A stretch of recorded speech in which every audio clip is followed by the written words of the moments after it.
You can get up and say good morning, no problem. Oh, you both of you stood up, so I said you can get up and say good morning. It's okay, I said. Okay, very good morning, children. You can. Okay, Good good. morning, sir. Good morning. Are you also standing up? No, sir, Okay, I good. am not. Yeah, it's Good morning, it's sir. always fun to have some lighter conversation. So, you're done and dusted with assignment 1. I haven't given you all the marks yet, but it's all ready. It takes me, I've given you the marks. It takes me a minute or two to upload. So that is done. One, I really have a lot of things to do. I wanted to give you a Google form as well, but for lack of time, I'm not doing it. But one observation that I have on your assignment is that you are not, you're doing a lot of, can you define what is post-mortem? What is the post-mortem? In-depth analysis of what? What happened? Who do they do post-mortem for? Dead people.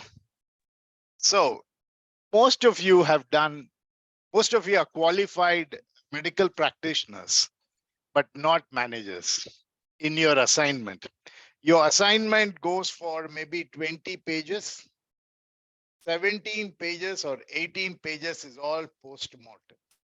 What went wrong, what happened and all that. That's not what I wanted. I wanted 3 pages of post-mortem and 17 pages of future steps. So you haven't really done that. Some of you have done that. I'm generalizing so that everybody understands. Okay. And on Maslow's pyramid, see, many a time as a professor, I bring in a subject so that change your hairstyle or something. You're looking different today. Yeah, see.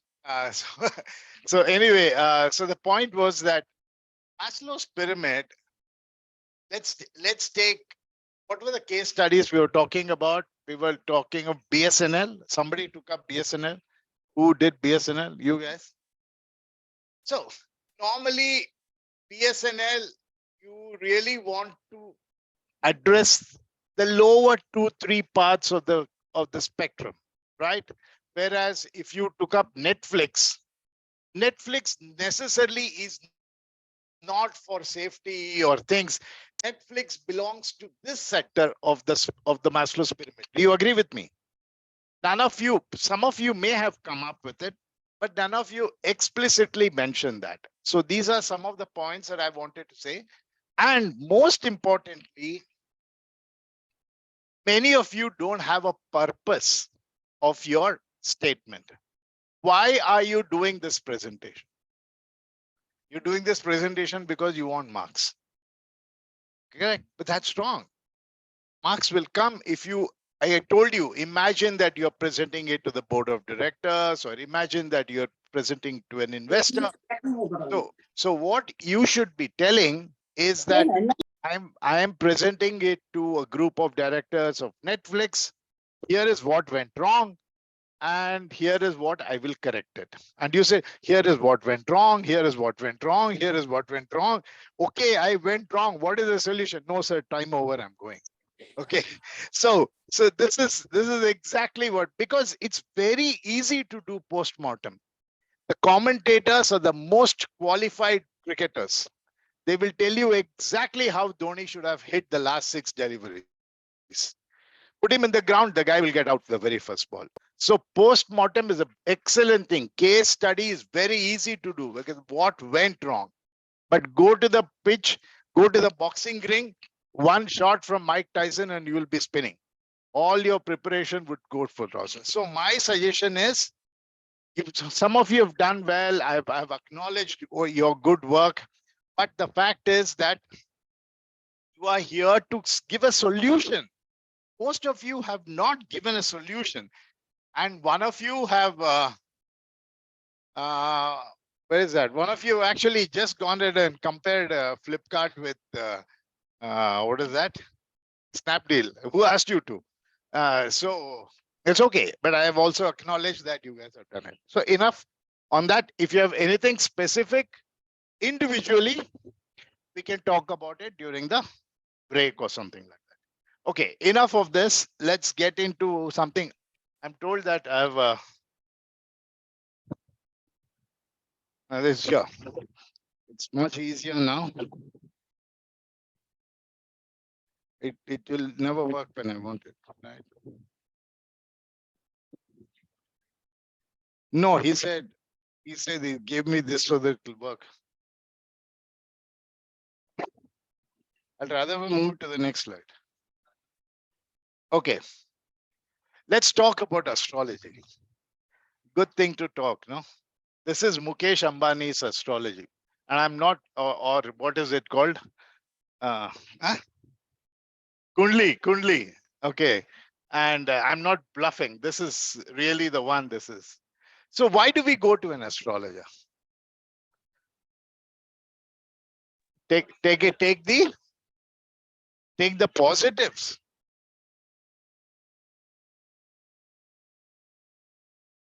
To know about the future. How many of you coming from an astrologer? Okay, so why? Okay, come. Have you ever consulted an astrologer? Why? So what did he tell? You don't know. Okay, so normally when do we go to an astrologer? When things are perfectly fine? Things go slightly wrong. Otherwise, why would I? I can tell astrology myself. And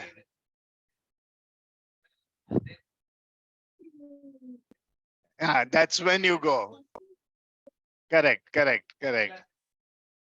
ಯಾಕೋ ಚಿತ್ರಾನ್ನ ಆಗೋಗಿದೆ.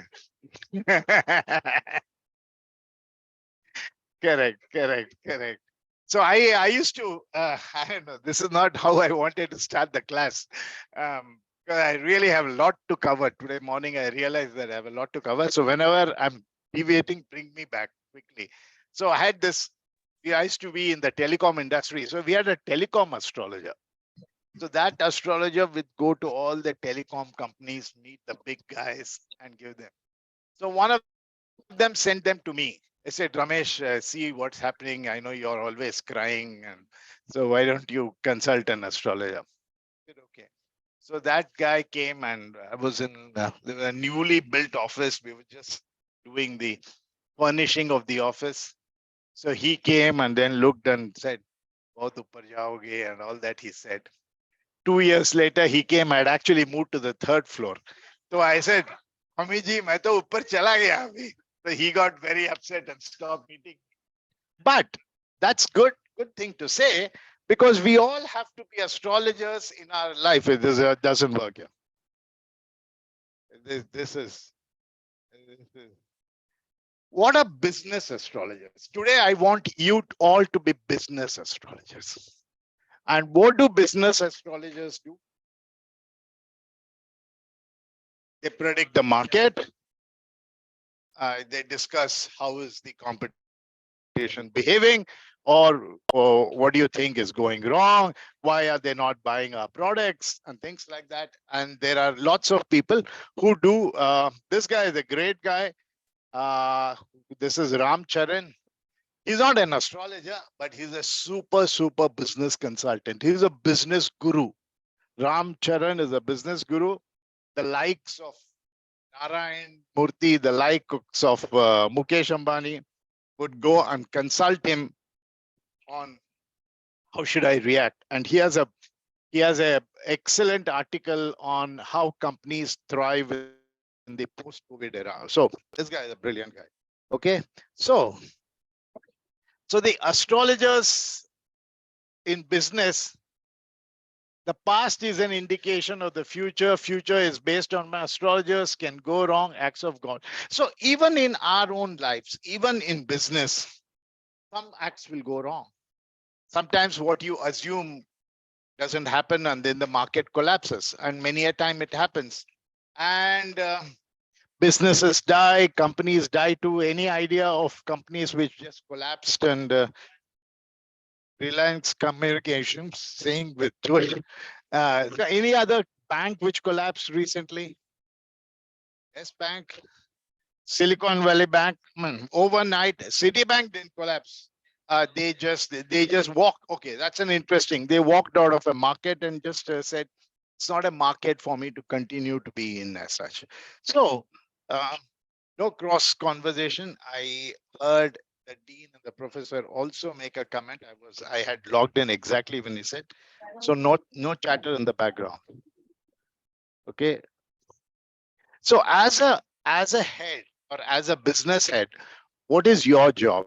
Your job is to anticipate the future. That's why they brought you in.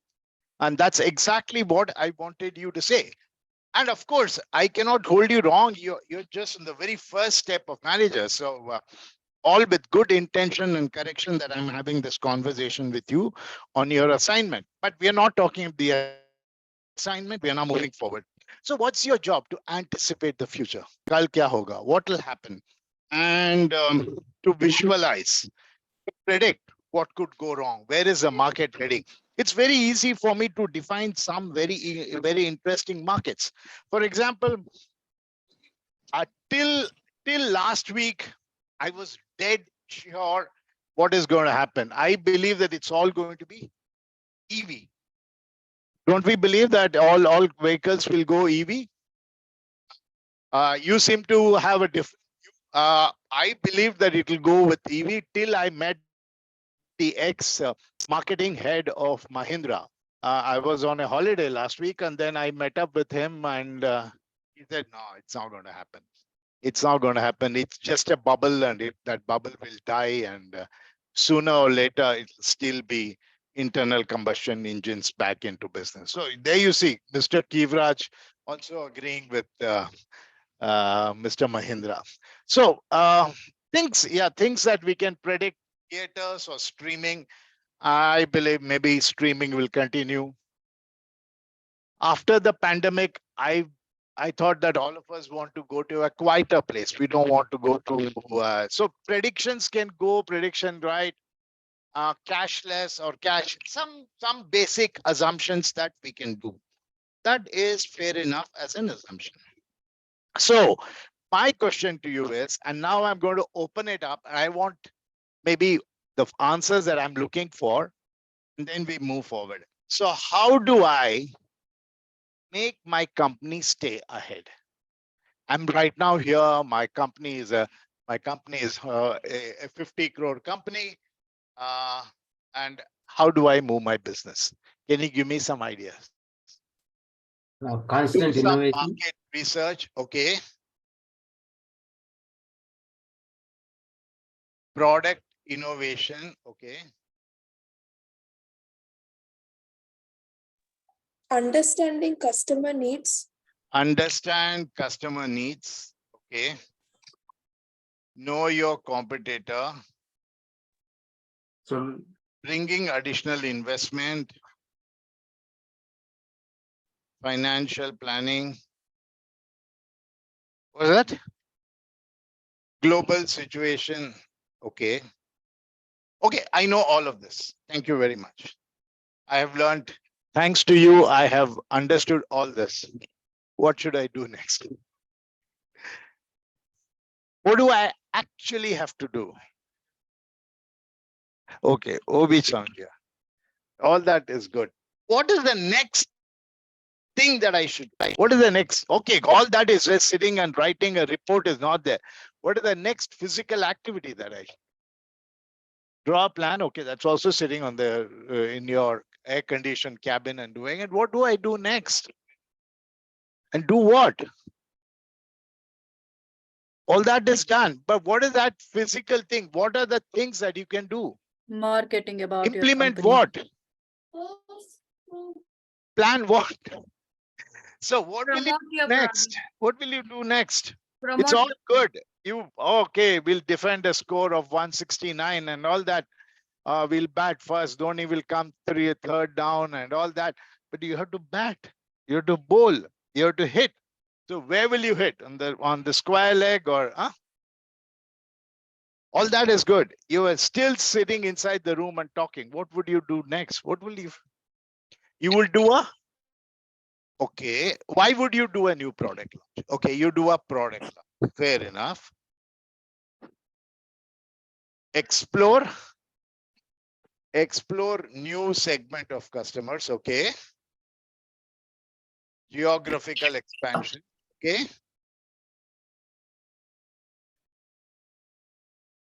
Okay, fair enough. Yeah. So, okay, product launch, new product launches, expand into new segments, go into new geographies, and then what else? Brand position is all what happens in your offices. What you actually do. Bring in. That's also a kind of an activity, not on the field. So then marketing is, we can do marketing Can of do the new, marketing. What exact yeah, marketing would you do? marketing of the newly launched products. I mean, get into Advertising, fair contact enough. with the Okay. customers. So I'm going to come back to this slide later. So the same question asked in another way is, how do I sustain growth? It's the same thing. How do I keep expanding?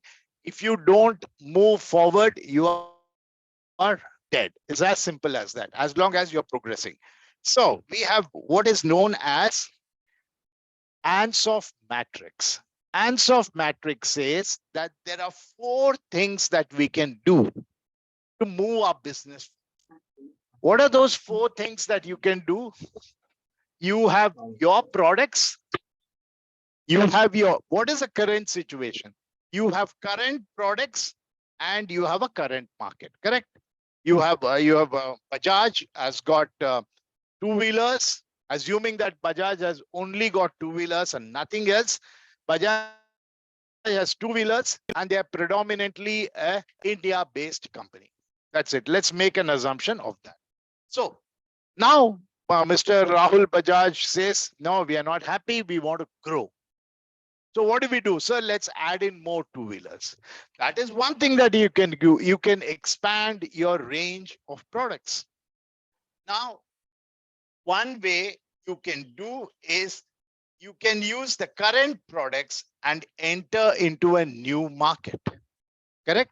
You same products, instead of you selling them in India, go ahead and sell them in Indonesia or go ahead and sell them in some other part. Now, you can give new products to the same existing customers. Customers who are there, who are taking your 2-wheelers, you might want to give them scooties, or you want to give them auto rickshaws, or whatever this is. The third thing is, one is new products, new market strategy, and the third is diversification. I believe that we have done enough in the sector of automotive. Let me go into some other sector. Let me go into solar plant manufacturing, or let me go into a totally new type of business. So there are 4 things that any company can do to move forward. Enter into a new market, provide new products for the same market, do a new product for existing markets, or do something totally and absolutely new. That is known as what is the Ansoff matrix. Let's try to understand it. This is something that you will read. I'll not get into it. Let's look at this. New market development. So what is it? This is ID coming out with their idli dosa batter. They enter into a new market. What is that market? You cannot see it very well. It's in AED. They enter Middle East market. So if they're the same product, the product is the same.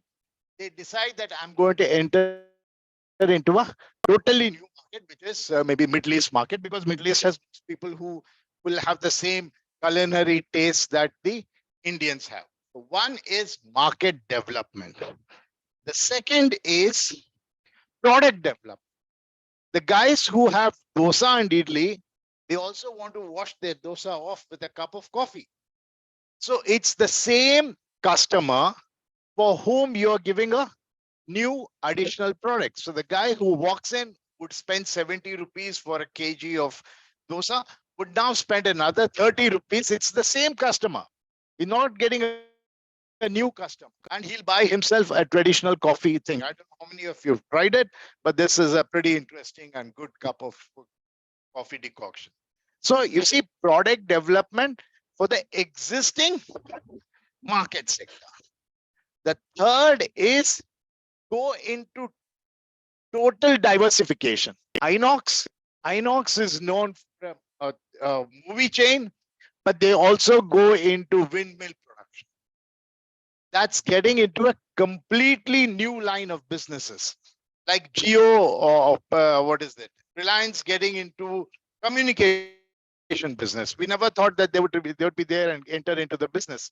So these are the things that one can do, and Asloff's matrix talks about all of them. The problems with this, we will not get into too much of detail, but we will live with this. Okay.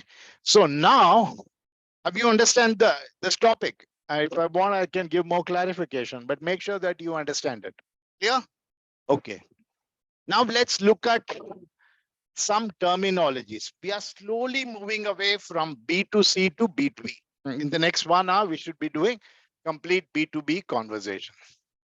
To understand Boston matrix, what is Boston matrix? Will not bother about it. Understand what is market. What is market? Can you define market growth and relative market share? That's something I'm supposed to teach you, but let's see how much do you understand. How does a market grow? What do you mean by market growth? And pardon? Demand for a particular product increases. The market is growing. Sectors, give me examples of markets which are growing and markets which are not growing. Automobile is growing. Automobile is growing. What is not growing? Which sector is not growing? It's more or less dead and over. No, everything is growing. Can't think. Which one? Postal? Yeah, post is dead. Nobody now uses it. Yeah, that's more or less a business. Textile industry is dying, not growing very well. Okay, so textile industry is not growing well. So let's assume that let's take the conversation there. Textile industry, do we all agree that textile is not growing well? Textile industry not growing, going down. But Color Plus, or what is that company called? Madura Garments. Madura, have you guys heard of Madura Garments? Color Plus, have you heard of Color Plus? No. You should go shop for men. Yeah, so Color Plus is a good chain of men clothing, and it's owned by, I think, Madura Garments or Madura Coats. So, but Color Plus has had a 15% market. It's gone by 10%. Whereas Color Plus has grown up. Last year, Color Plus reports show 15% market. So now define the sector for me. You understand my question? The textile industry is not growing, but Color Plus has just declared that they have grown 15%.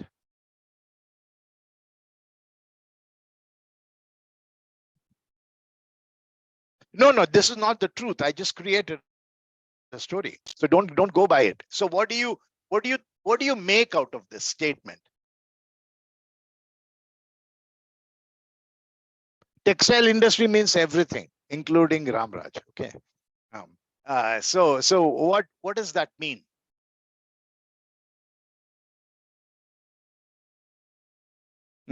Anybody else? Good morning to all of you. Yeah. So anybody else? What do you think is happening? Okay, I'll give you one more story. Not very happy with the story. You said automotive is growing.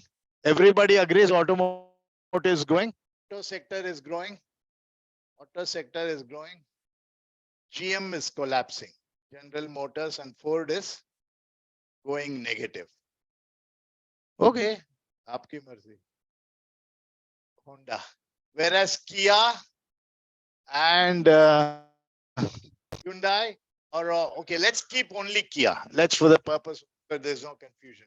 Kia is growing by 15%. No, don't give me Kia's sales story. What does that indicate? We have relative market share and market growth conversation going on.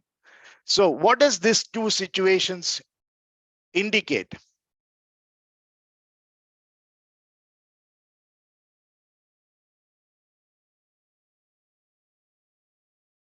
Okay, anybody else? Kia's market share is more compared to General Motors. No, auto sector is going down. Auto sector is going down. Kia is going up. No, you're complicating yours.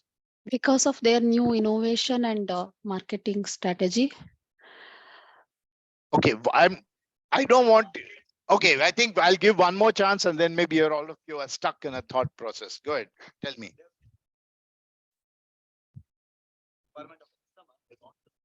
Okay, so your first part of it will take, despite a falling market, Kia has done well. Do you agree with me? Despite a falling market, what will the manager or the CEO of General Motors complain to his boss? India market is dead, boss. There's nothing doing. Whole industry is collapsing. Whereas the Kia head will say, everybody in the industry is dying. I'm opening up bottles of champagne. So that is the difference. In a dying market, he's doing well. In a market which is not doing well, he's having a bumper ride. Correct? So similarly, the whole textile industry is in big shape, but Color Plus, for all you know, they of course, all of you are right. They have done something right. We are not today worried about what they did right, but we are trying to understand. So one is market growth and relative market share. So if you look at these terminologies, it'll probably get to understand. No, I'm going the wrong way. So market share is the percentage of the total market that is being serviced by your company. So let's say that what was the market share of Ola in the electric thing? I believe that they probably have about 30% of the market of electric vehicles. I mean, it's just a number. Don't get too involved and challenge it. It's just a conversation. So Ola has a market share of 30%. Do you agree?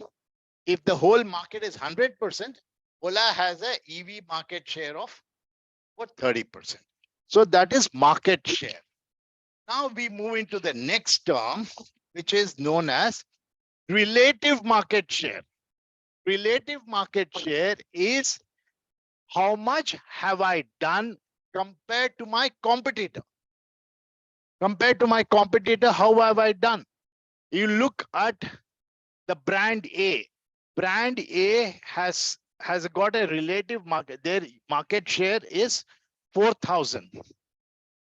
So he is doing 40% of the market, and whereas E is doing 4% of the market. So we have to understand two terminologies: market share and relative market share. Are you all following me? Okay. So then we move into a new terminologies, which is known as market growth. What is market growth? Certain markets are growing, certain markets are not growing. So what is market growth? Is the value of change. I think last time I got a comment that the whole university was listening to me. Okay. So compared to the original time period, how is the market growing? So we said that the textile market is not growing. We believe automotive market is growing. We believe that the market for telecom is more or less saturated. Everybody has one or two SIMs. It's just kind of an understanding of what is it. So relative market growth is how well did my product, my company grow in comparison to competitors' performance. Do you understand the difference? Relative market growth. Now, in my opinion, Netflix has the largest number of subscribers. Cinema, now it's not Z Cinema actually, it's Geo Cinema. It's a typo there. Geo Cinema has got FIFA World Cup. You know what they're doing? So Geo Cinema has lesser number of subscribers. Netflix has larger number of subscribers. But in the month of November, Netflix added 10,000 subscribers, whereas Geo Cinema added 100,000. So one is market share versus market growth.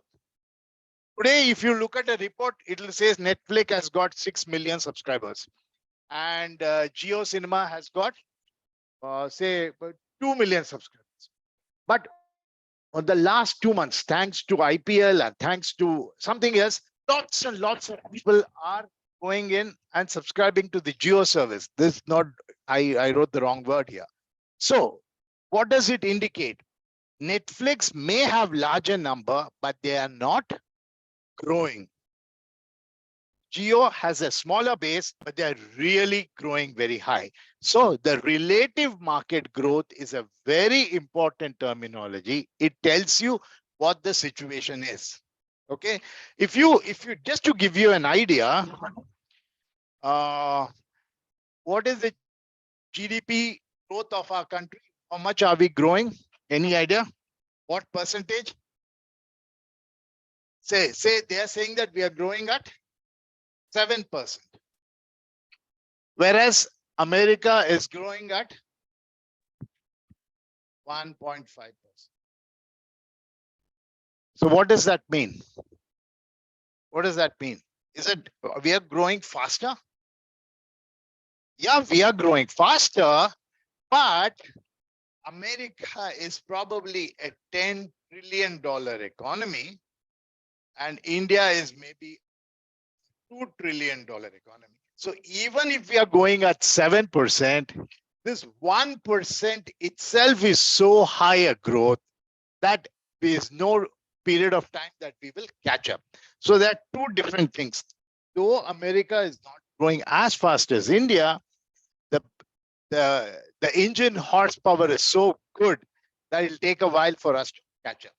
So have you understood these three terminals?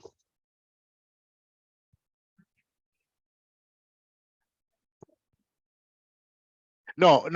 Yeah, okay. You could go ahead and say market growth. Market growth. India is growing.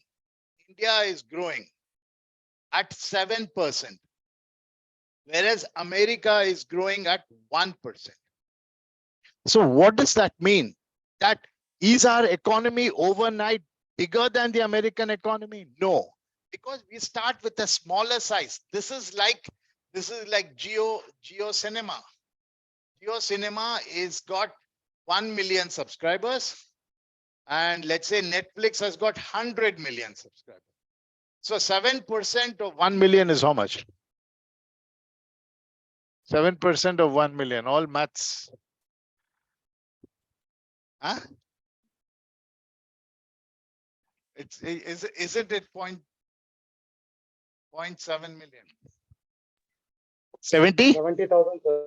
70,000? 70,000. Okay. And what is 1% of 10 million? 1 million. So can you see the difference between it? Even though you're growing at 77%, you're adding only 70,000 customers, or it's actually 70,000 or more. 70,000, whereas you're adding 1 million. So don't get confused by the term relative market growth with the base as such. Are you clear? Again, one more example. Cinema houses are dying. Inox had 5,000 fewer customers, while PVR had 500 more visitors. So who do you think is doing better? This is one way of doing a comparison. Then we have market growth, is the same thing. Having understood all this, what do we use all this for? We're going to use this to learn a very important terminology, which is called the Boston Groups matrix. Boston Groups matrix, that it is possible for you to put all your products, all your services, and your company into 4 large categories. They are stars, question marks, cash cows, and dogs. Now, who's a star? Who's a star? Huh? No, your products. So if who's a very popular film star? Rajinikanth. But he's almost getting old, right? So, but still, do you think a Rajinikanth movie will do well? So Shah Rukh Khan. it's a safe bet. You don't have to do a lot of investment. It's a definitively a Rajinikanth movie will do well. Okay. Now, what about an upcoming star like who's that new Yash? Yes, Yash is what? A movie of Yash is expected to do well, but you will have to invest some good time and money and put some new graphics to the movie, and it will do well. What about some almost not so? I'm not too very good at movie stars. So, which is an upcoming movie star who can be questioned? Who's that? Raman, let's go outside of Kannada movie theater. Let's. Okay. So, so you have existing stars, you have cash cows, you have question marks, and you have dogs. Okay. So now let's move out of the movie theater to something more. Yeah, time out, please. I cannot. You don't understand. In a room like this, even a whisper gets to be really what is that, enhanced in terms of volume level. So it can be very irritating. So what Boston Matrix said, that all your products can be classified into 4 categories. Star. Who is a star? A star is one who has, now I want you to define a star without me moving to the next page using the term market growth and market share. What is a star? A star is a product which has very high market Value. share. Okay, perfect, Priyanka. Prerna. Okay, so I got the first letter right. It has a very high market share. And how is the market? The market is growing. Do you understand? A star is a product which has a very high market share and the market is growing. That is possibly Rishabh Shetty. I mean, whatever he touches may turn into gold, and people love to watch his movies because he's addressing the younger crowd. Now look at, so this is the one high here, low here, high here, low here. So this is star. All of you got it, right? Now let's look at a situation where there's a very high market share. Like you said, Rajinikanth has a very high market share. But that, in my opinion, belongs to those who are about 35, 40. Those are the ones who will sit and nothing else to do, keep watching his movies again and again. So is the popularity of Rajinikanth high? Yes, Rajinikanth popularity is high, but is the market for his movies growing? No. So he has a high market share, but the market is not growing. So that is called a cash cow, right? That's called a cash cow. Now, there are certain products that you don't know what service your customers. For example, the government of India says that you must continue to provide 2G services in your network because the poorest of the poor may not be able to afford a 3G, 4G, 5G service. So it is mandatory for you, Mr. Jio, Mr. Airtel, all of you to provide 2G services. Now, is your market share of 2G high? No.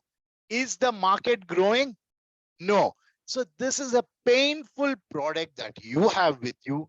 So the market share is low and the market is not growing. You end up with what is known as a dog. Okay.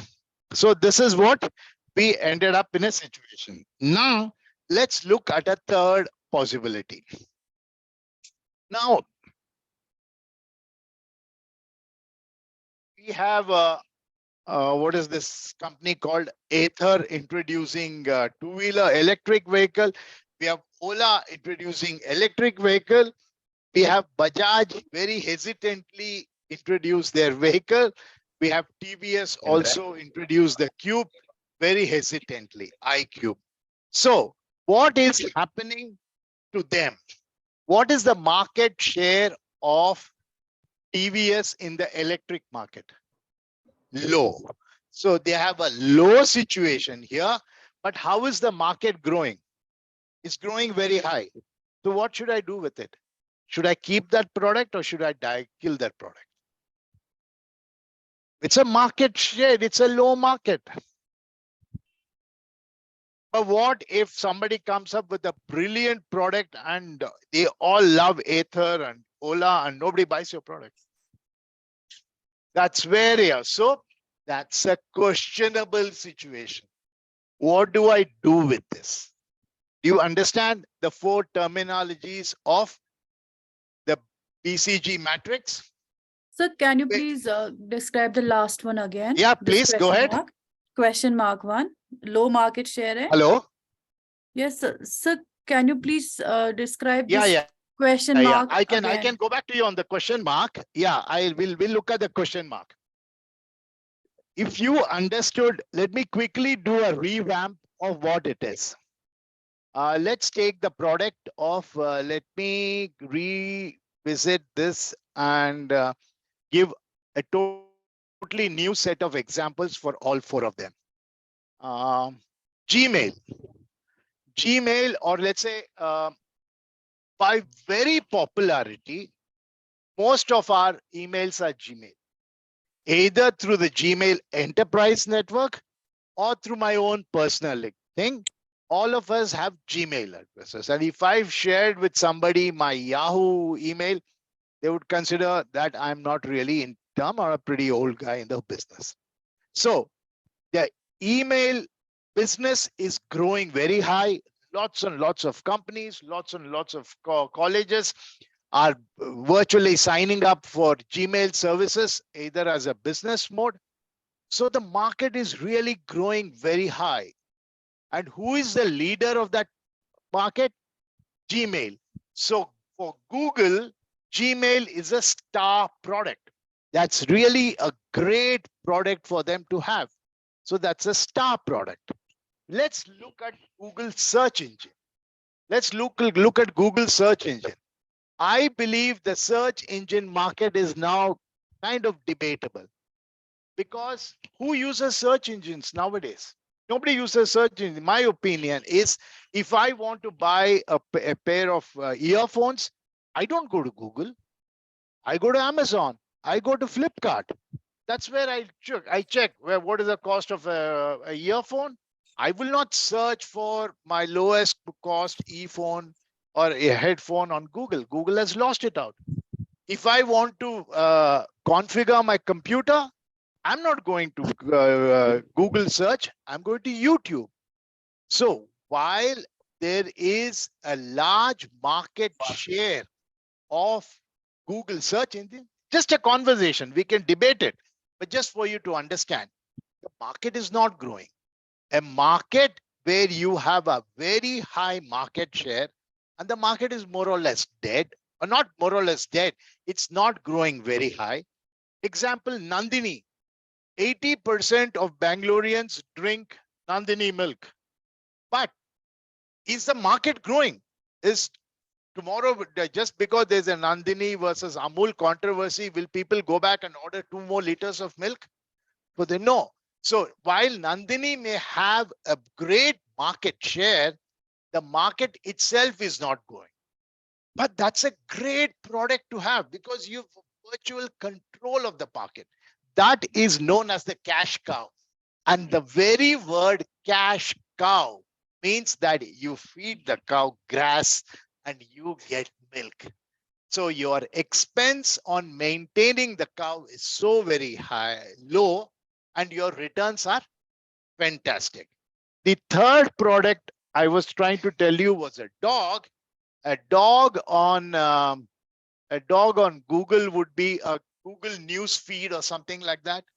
Or some other Google product which may have died, or Google Chat. Google Chat. There was a Duo or something like that which came up. Which was that? Orkut, one is Orkut. Yeah, exactly. So that you really don't know what to do with it. You have a low market share and the market is not going. That's like a dog. Why is the dog the most best example? Is I'll tell you, I stay in a neighborhood which is an aging neighborhood. Jayanagar is an aging neighborhood. The population in Jayanagar is growing because as children grow older, they are either traveling abroad or they are moving into newer locations like Whitefield and Electronic City. So the common complaint that parents have is that they bought a dog when the child was in doing his studies. Now the child is married and gone. They don't know what to do with it. It's a bloody dog. I need to take it for a walk. So it's an obligation that you are sitting with. You don't like the dog. You're obligated to take care of the dog. So that is what is known as the dog. But a question mark is you introduce a product and you're not sure whether the product will do well or not. Why would you introduce the product? Because the market is growing very, very well. Any other thing that I can think of, which is a new product that you introduce and doing well, and somebody recently?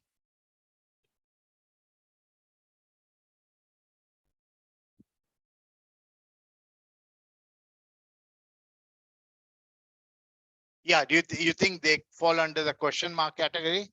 Yeah, so when you introduce one of those debit card and credit card, the market is held by HDFC or somebody else, some new company. Okay, the best is you now have the new credit card, which is the RuPay credit card. I don't know if you guys have seen it.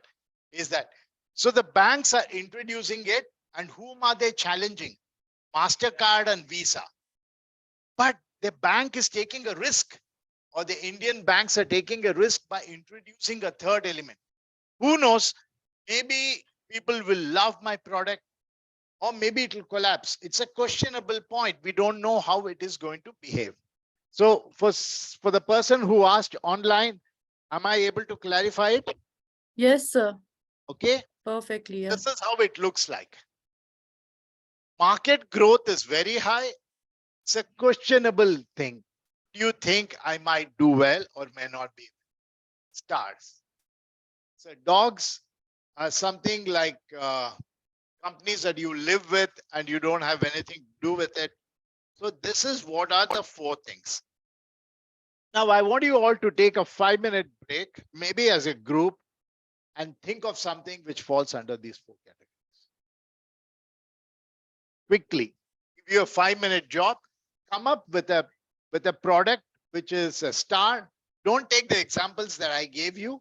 Pick up some new examples and let me understand that you have understood stars, and don't use movie stars. Okay, use solid, good product lines. Or why don't you do one thing? In your group here, one of you select products from your own company and put them in the categories. Right?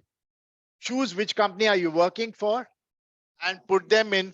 I'm sure your company has lots of. Who is with Bueller? All Bueller guys are missing. So today we are not, we are online. Sir. You're online. So Bueller, I'd like to see you guys come up with your product line for start. Cash cow, dog, and question mark. Okay, I'd like to see your example. Okay. And those of you online, put it on the chat message.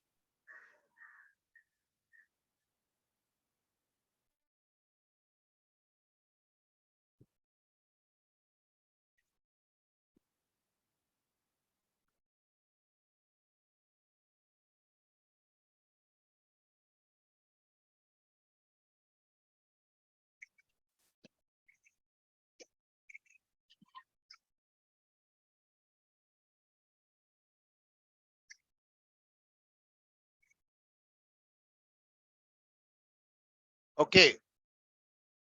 So what are you doing? Which company? Or choose which one of the companies that you work with. Pick up a product from. Yeah, Oracle has so many portfolios.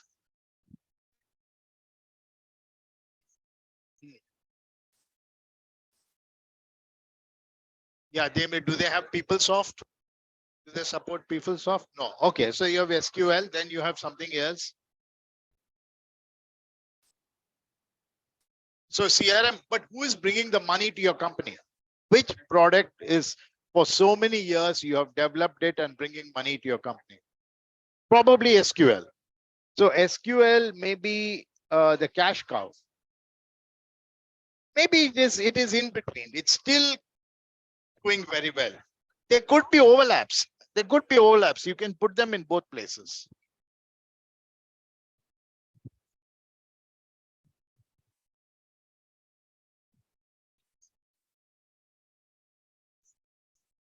That's your call. I mean, there is no wrong. There's no wrong. You believe. See, okay, 1 minute. I want your attention here because I've been talking to. Okay, time out. Time out. A very important point that we need to understand here is what are the requirements of a cash cow? You cannot ignore it. You can't ignore it. You have to keep it healthy. The cash cow is the most important element in a company's business. For Jio, for Reliance, the petroleum industry was a cash cow. Is definitive market. I've understood the market very well. I just have to keep the cow healthy. That's if I don't keep the cow healthy, remember, you don't take care of the cow will die and your primary market for money will die. Why was it that Reliance was able to launch a worldwide Jio service, which was a questionable service? It was a question mark when they launched it. I never thought Jio will do well because there were already half a dozen telcos. Because they had a cash cow. Because they had a product which was constantly giving them money that they were able to invest. Yes, it is true today that the question mark has become a star. Just because Jio has become a star, Mukesh Ambani is not going to stop looking at the petroleum industry. Petroleum industry is still a very, very important cash cow for them. Jio is still maybe wanting more money. So remember, every company has a cash cow, which is the most important element of a company. What is the dog for Reliance? Maybe they have Vimal showrooms or things like that, which was there, or they have another small Reliance Jewels or Reliance Footwear, or which is not really doing well. but they just want to keep the market alive. So remember, cash, every company which does not have a cash cow will not survive. I used to have a consultant for our company, and he used to tell us that it's good to innovate. It's good to have question marks. It's good to have a start, but you must have a small pan bira shop, which will ensure constant source of money. So for every company, just like you were asking, maybe it's the SQL, which is the cash cow, and most of the attention goes there. For Infosys, it's their banking sector, which is the cash cow. All their investments into that has done very well. So now go back to another minute to complete.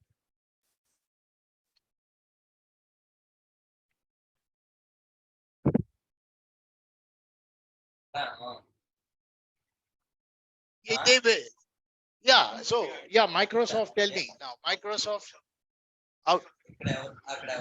Yeah. Which one? Teams. Yeah, Teams is questionable. You still do it right. You might. But the cash cow, beyond doubt, MS Office. And what is the dog? There's so many dogs that they have.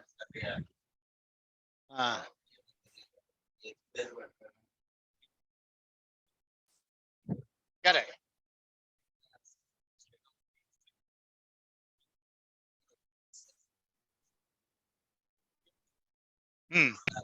Constantly, yeah. Correct. But cash.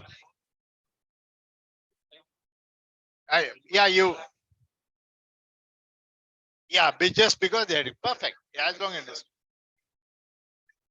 Yeah, correct. There's so many of them that you have. They or maybe it's their new chat GPT is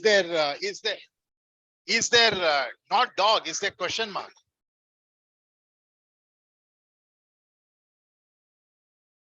Exactly.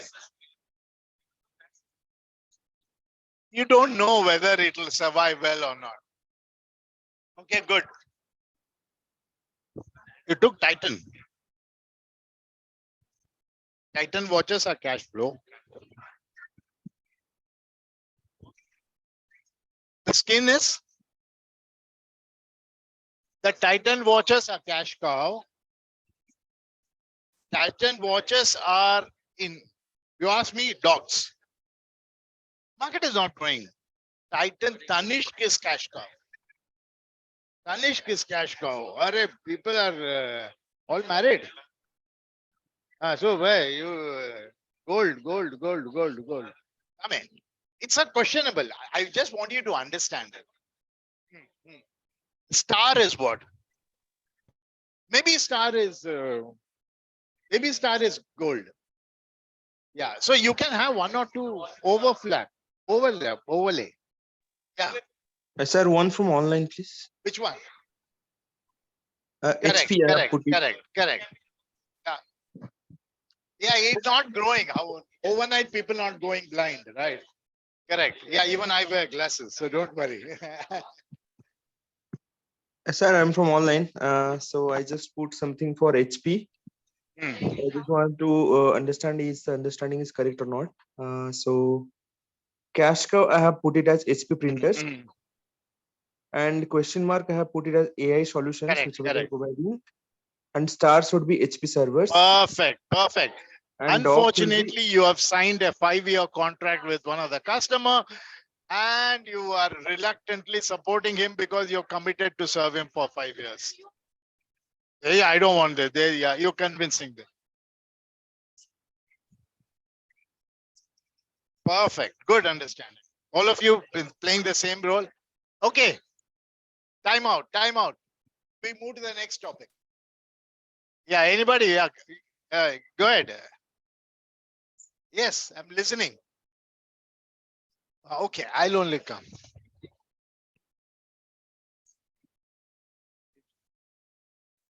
Excellent. What is, now Zepto का equivalent कौन सा है यहाँ पे? Mhm. Yeah. No, no, no, no, no. Who is okay? I think you're doing well. Yeah, Ku and all of them. Perfect. Share list. Perfect. Perfect. Perfect. Okay.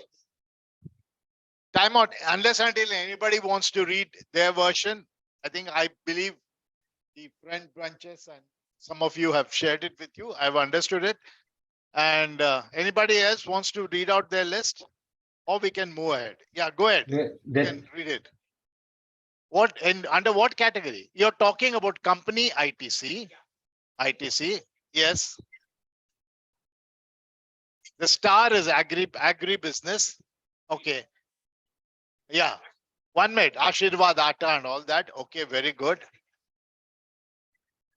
If you still believe that cash cow is the cigarette, okay, fair enough.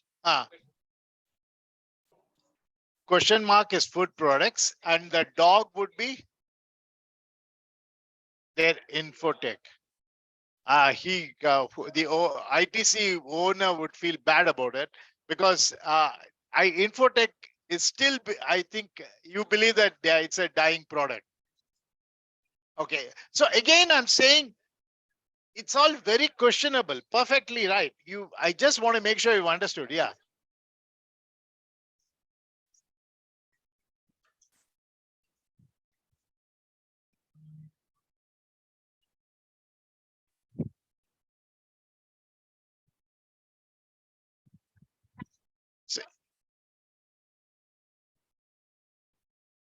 Okay, all physical battles outside. Okay. Okay, good. Okay, thanks. Very well understood. Very important things. It's called Boston Consulting Group Matrix. Okay, and now let's see what has some of you have posted it. Sir, from Bueller, I have posted. Wait. Right. So can you read Jayanti, out for HP? perfect. Yeah, Roshni, I work for EY, so I've given my own. Bueller, let's see what they come up with. Mills, Sir. cash cows, agri, spare parts for old versions. Spare parts for old versions of machines are dogs, right? Yes, sir. For us, Not have, actually, yeah. we have absoluted those Perfect. machines, but we need to keep them. That's a pain for us. Yeah. Time out. So having discussed this, we have to look at it that why should Boston alone come up with such solution? What do you think? Boston Consulting is a great company to work for, but there are better companies too. So if Boston can come up with their version, McKinsey said, "Hum kisi se kam nahi." We will come up with our own version of this, which is right here. Yeah. So how am I not able to shut this out? So remember, most importantly, things can move, products can move, products can die. This is dogs will retire, dogs will terminate, stars can get into big trouble, right? So sometimes there is early death to products. If you don't handle your products very well, your products will die. What was once a market share, we thought Patanjali was a company which would never die. I remember Hindustan Lever's India head telling in a story that his mother wanted him to bring Patanjali detergent. That was the kind of impact that it had. No longer has that impact. And some of you did Patanjali. Anybody here from Patanjali? Yeah. So that is what I mean. Anybody here from Patanjali was not that. So anyway, so products can die.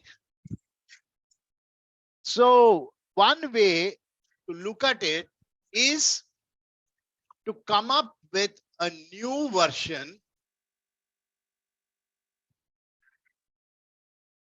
Now, you guys don't understand Probably years later, when you stand here, you will understand that it's almost like a very irritating noise in the background. And so you must avoid. Okay. So what G said, G is for General Electric. They General joined hands with McKinsey and said, let's come out with our own matrix. Let's come out with our own matrix. And this is their matrix. Now explain this matrix to me. These are dead products. These are excellent products. These are stars. These are questionables. These are dogs. So they said, we'll not call them dogs, stars, and questionables. Hold, harvest, hold, wait, harvest. That means wait or harvest. That means to say that these products get rid of. Harvest. Harvestation is what? During Pongal, what do? You chop the plantation or whatever your the harvesting season. You benefit out of it, right? You make a sale out of it. So they say, hold on to these products. They will do well. Watch these products and get rid of these products. So what is here on the 2 matrix side and what is here on the 2 matrix? X and Y axis. What do you think is there? On the X and Y axis, what is there? Did you understand?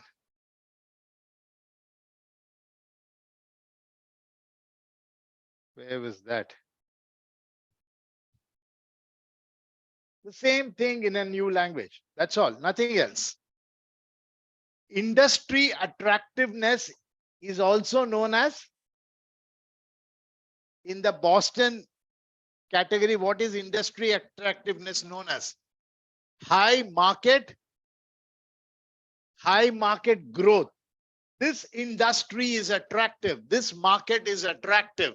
That means that this market is growing. High market.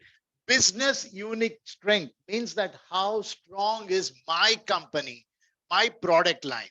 If the industry attractiveness is high and your business unit is very strong, you put money on it and hold on to it, grow the market, put more money, inject more funds, employ more people. If the industry attractiveness is low, but your business unit is very high, which is equivalent to, what is this equivalent to? Low and high. The equivalent in BCG, cash cow, absolutely. Hold on to it. But these 3, get rid of. Right? So in your questions, I might even ask you, compare BCG matrix with G9 cell matrix. Not that, you don't have to write that down. I might ask you, I said. So in which case, what would you say? That they both are similar and the approach towards it is, one is you define them as stars, cash cows, dogs, and whatever the other is. But here you categorize them into growth and harvest. Right? Is this time for a break? No, not yet.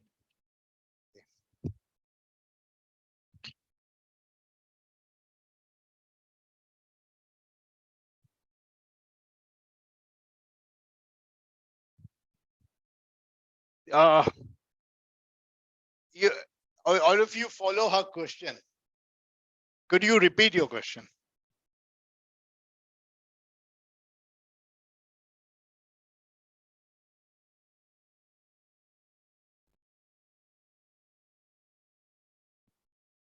Mostly, I was discussing with Prerna on an example of a dog.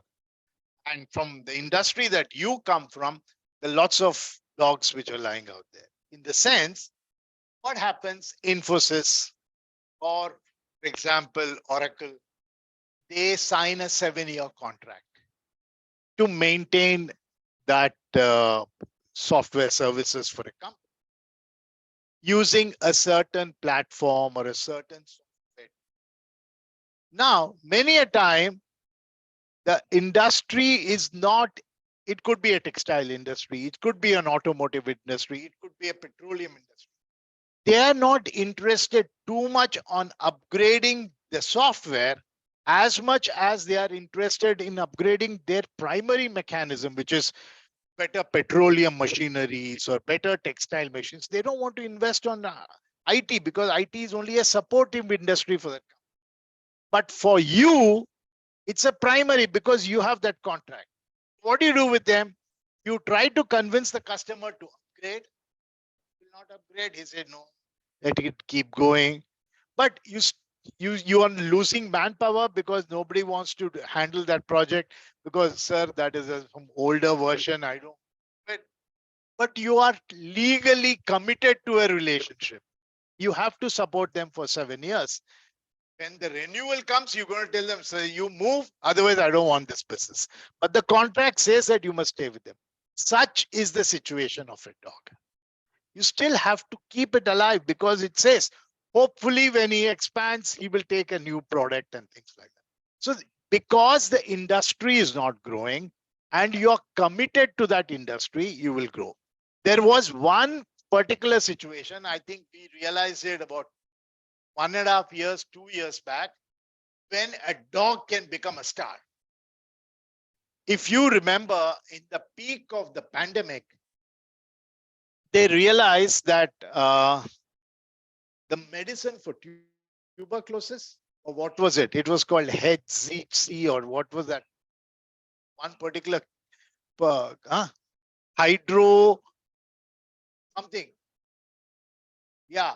So that was being produced only in India to maybe handle tuberculosis patients or TB, malaria, malaria patients.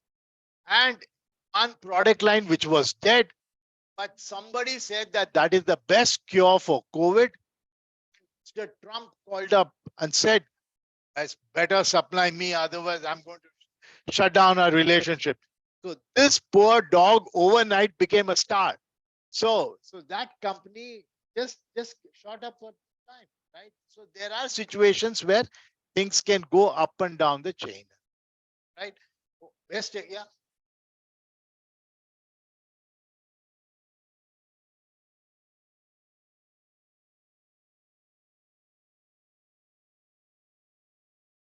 No, for them, we don't look at it from a geographical standpoint. These are from product line standpoint. For them, not everything can be categorized in BCG matrix.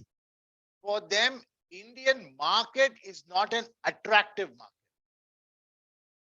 We can say that the market for core products are not doing that. That's what it is. You don't mix geography with the product line description. Okay, the idea is that each of those companies have 5-6 products, right? So how do you position them? So don't mix the two as such. Why did General Motors move out of the market, Indian market? Because they felt that the market was not growing. The day General Motors quit, the same day one guy landed from Korea and into India saying that I am the head of Kia. See, one guy is exiting, another guy is coming. It's how they are able to handle the market. There are a lot of case studies on why General Motors didn't do well. General didn't move well because they refused to even listen to the Indian market. I mean, that's another long story. We'll not do it now, but we'll keep it for another day. Yes.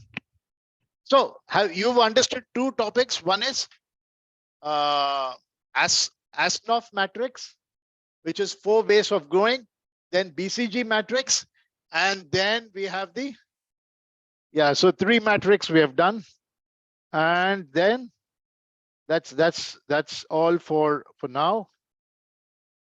We will now move into finally B2B after a long time. Now, what's the difference between B2B and B2C? While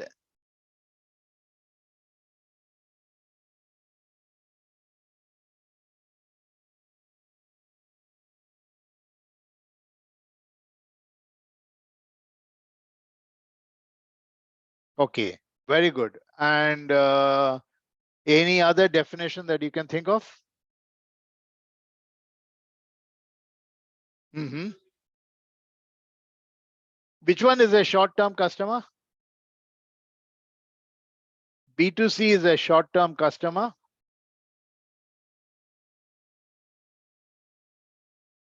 B2B.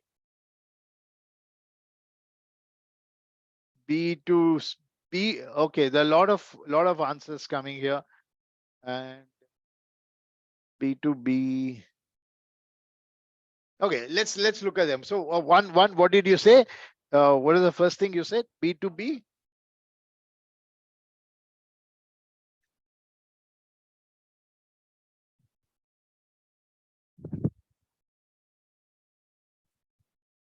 Okay. So end of the chain and in the mid chain kind of situation. Okay. Okay. Redo your statement. You're good, but improvise on it. Give me a nicer way of saying it. Anybody else? Somebody else said something else.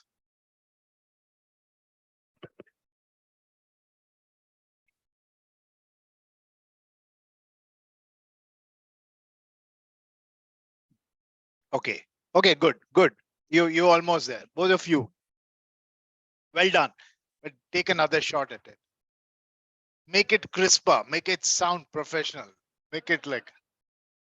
Yes, yes. What was the other point?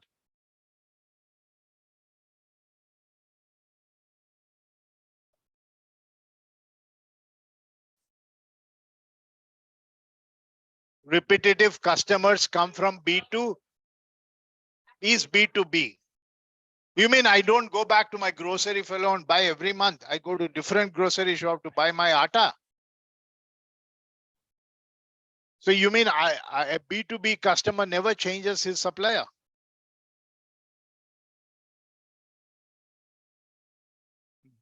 Okay.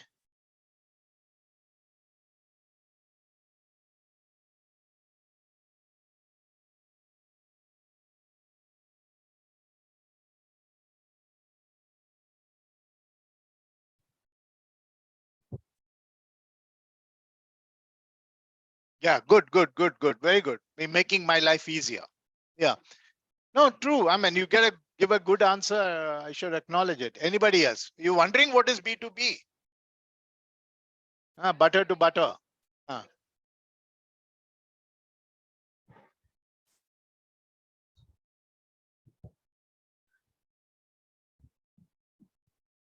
And they can never sell it to a bigger business. They can.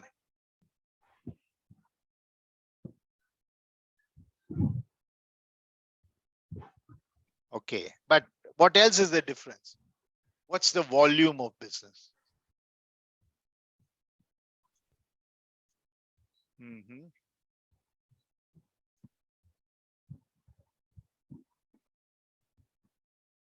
Why? Okay. Very interesting conversation here. We'll stick to what she says. So she say, what is the first line you said? Not the first line at 9:30. No, now just 1 minute back. Is where you give it to another business and he takes it forward. And now he is saying you give an unfinished product to another business. And what do they do?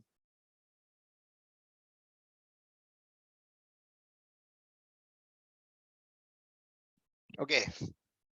Okay. Time to use your managerial brains. So you give an unfinished product. Very nice. It's a combination of both of you coming out.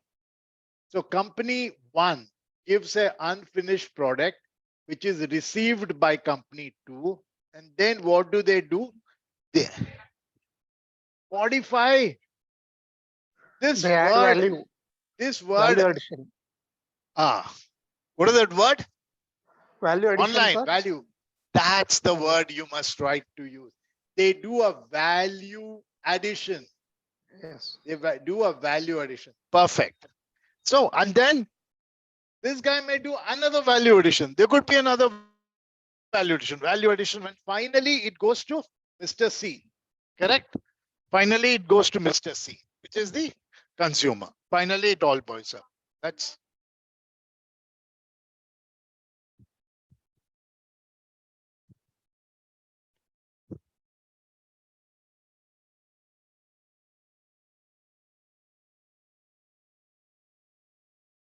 the value might be higher. It's time to call the class off. You guys have all the answers. Yeah. Is there anything else? Anything else? B2B are assembled. Okay. Unassembled. Version. Uh, different marketing and sales strategy for both. Okay. Anything else? You all are were revolting today, not opening your mouth. What is it? So this is Natashekar from online, sir. Can I answer? Yeah, of course. Interrupt. Okay. Actually, I want to give with an example. Bueller is a B2B company.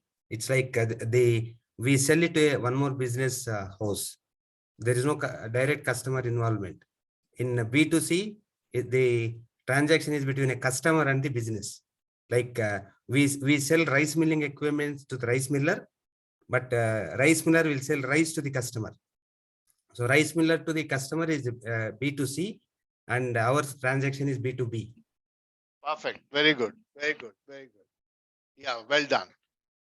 So your rice miller uses it to polish the rice, hence doing a value addition to the product and then moving it.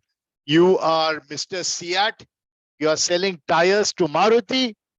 Maruti then gives it a value addition by putting it on the 4 wheels and then selling it across. You could be Amar Raja batteries.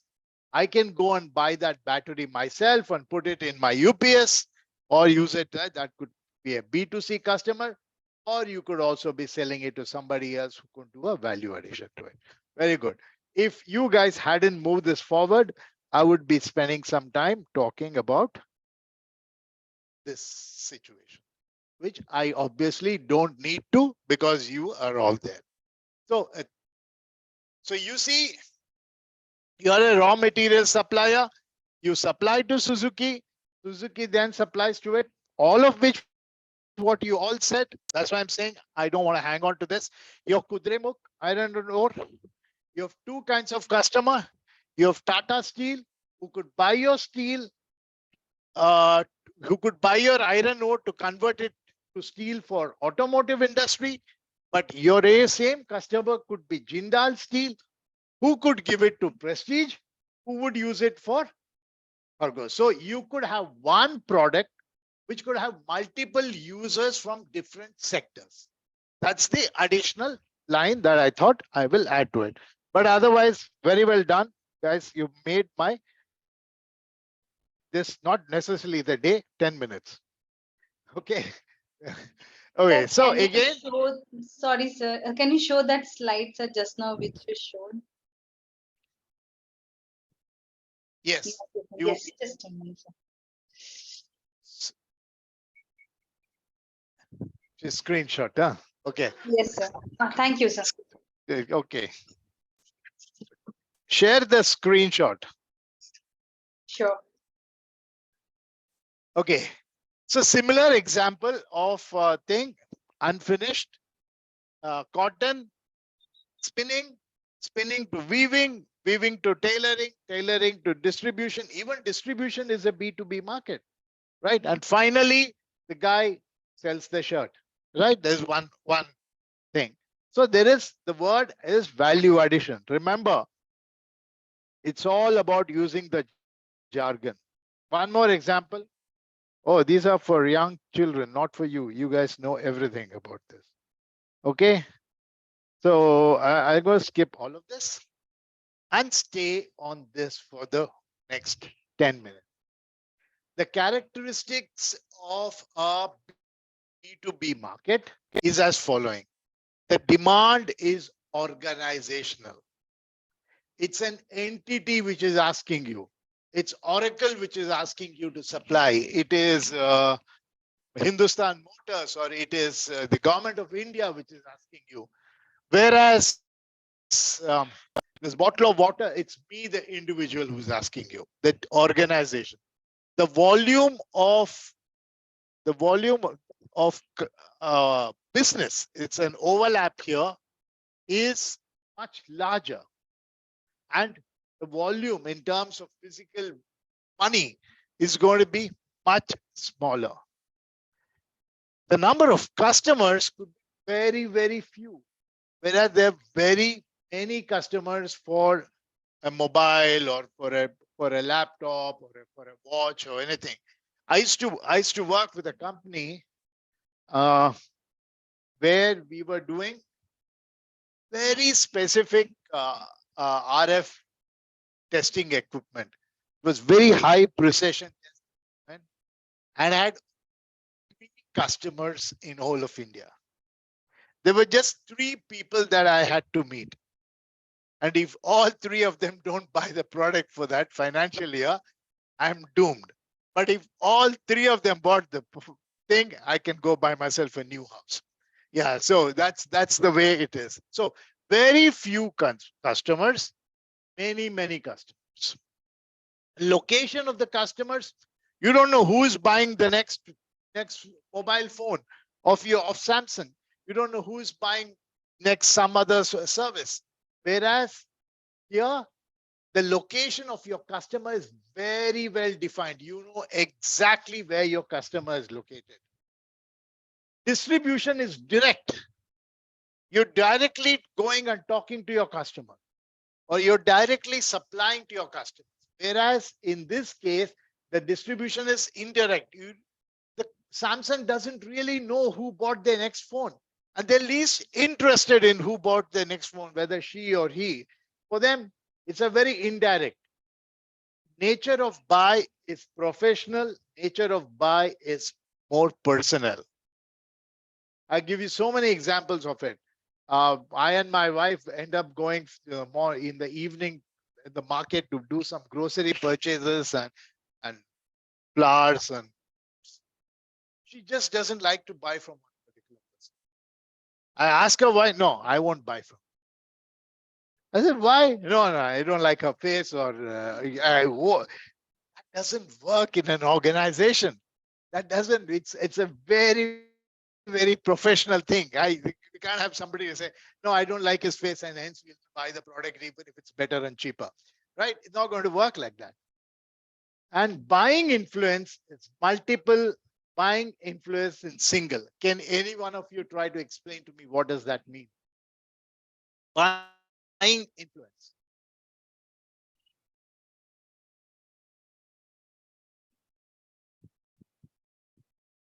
Yeah.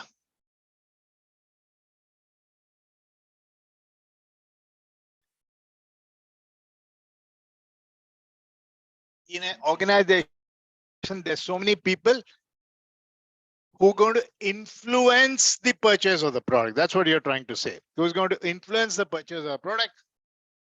Whereas in this case, and I own the responsibility by if I bought a bad product, as simple as that. Okay.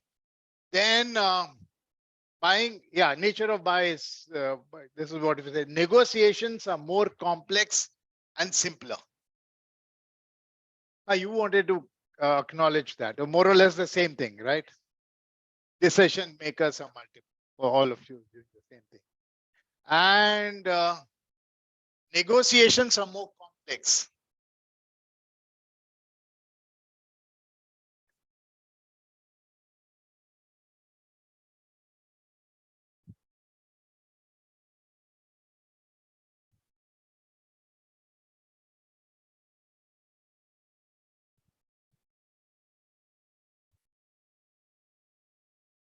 Yeah, you can make a decision out there and give him and do that. And what about the rest of you? You're very quiet. I think needless to say, you know what's going to happen after the break. Can anyone of you guess what I'm thinking? Absolutely. Okay. And reciprocity. What does reciprocity mean? Yeah. Why do I say that B2B is reciprocity? And I want you to give me the answer. Yes, Miss Infosys. No, I take your time. While others come up with it, I also want you to think about it. What is reciprocity and why does it exist in B2B and not in B2C? Product is okay. Anybody else? Anybody else? Product can be customized. Not really. The feedback given is from both the We give ends. online priority. Okay, go ahead. Online. So the feedback given by the consumer is taken into consideration. You know That is what is the reciprocity. use of what is the meaning of the word reciprocity?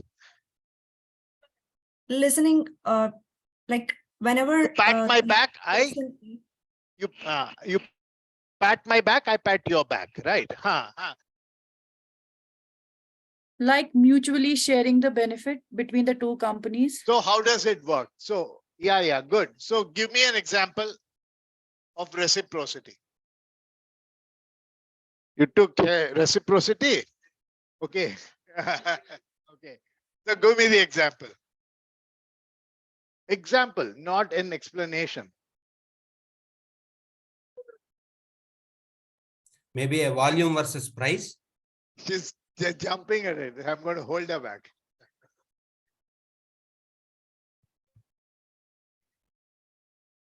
You get a birthday gift. You expect return gift.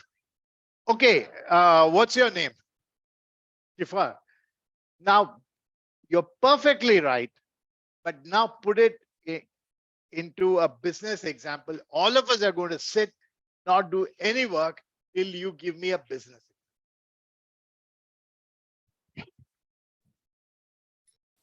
Okay. Hello? Yeah, I have 2 years. I can listen simultaneously. Okay, it can be a volume versus price, sir. In B2B. When I say I'll increase the when you increase the volume, buying volume, I'll reduce the price. That kind of a reciprocity can be there. But in what is that? Can you repeat it online? It is like volume versus the price, sir. No. She gave one example, but now can I get an example from you? Wait, Bharti. Yeah, I knew there was a Ganeshan to it. Yeah, okay. But that's an explanation. I want an Infosys example. He won't help you. Like you sit here. Okay. Yeah, anybody else? Come up with an example. Shivraj.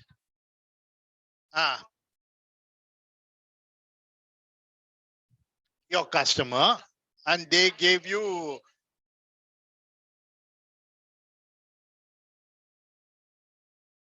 okay, in some way I'll take it from you. The example that I would have probably wanted you to give me was that your primary customer, because you're in the banking sector, your primary customer is HDFC Bank.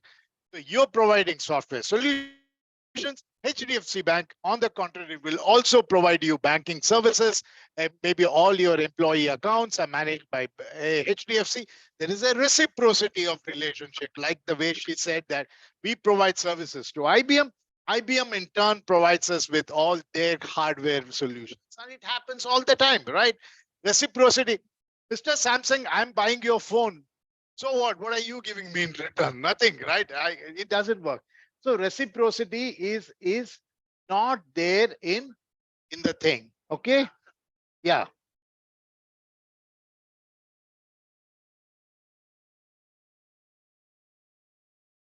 Block. Correct. But that's not reciprocity. That is that devil behavior. Okay. Okay. Correct. So in some way, perfect.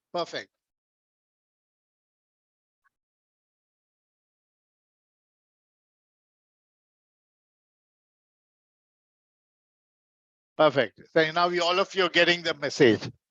Yeah. 11 o'clock, we'll take a break. Come back and I think most of today we're going to spend on B2B itself, unless and until you guys help me move. Let me hang on, sit where you are.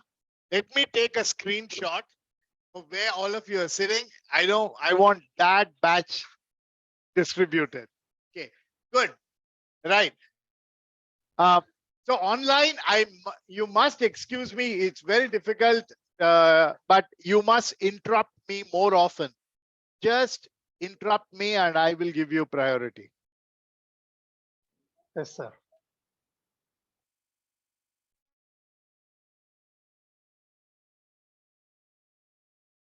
Okay. So we're doing a very high view level understanding of B2B and B2C markets. Leasing is greater versus leasing is lesser. What do you mean by that? Leasing in a B2B business is greater, leasing is lesser.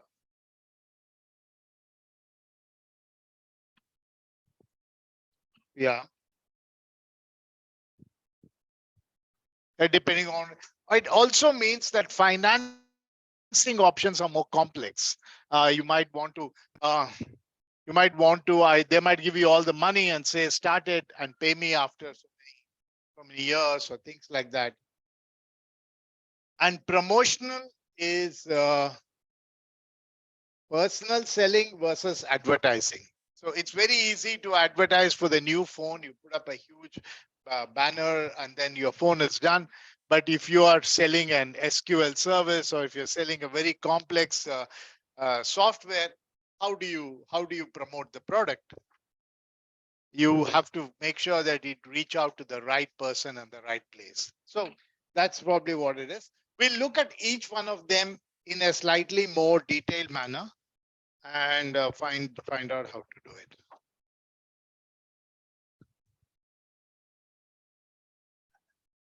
Just many more ways of looking at it. I will leave these slides for you.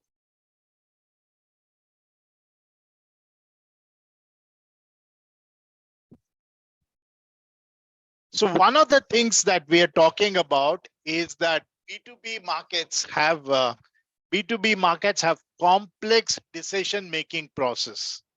When we say complex decision-making process, mean that the multiple authorities who make the decision.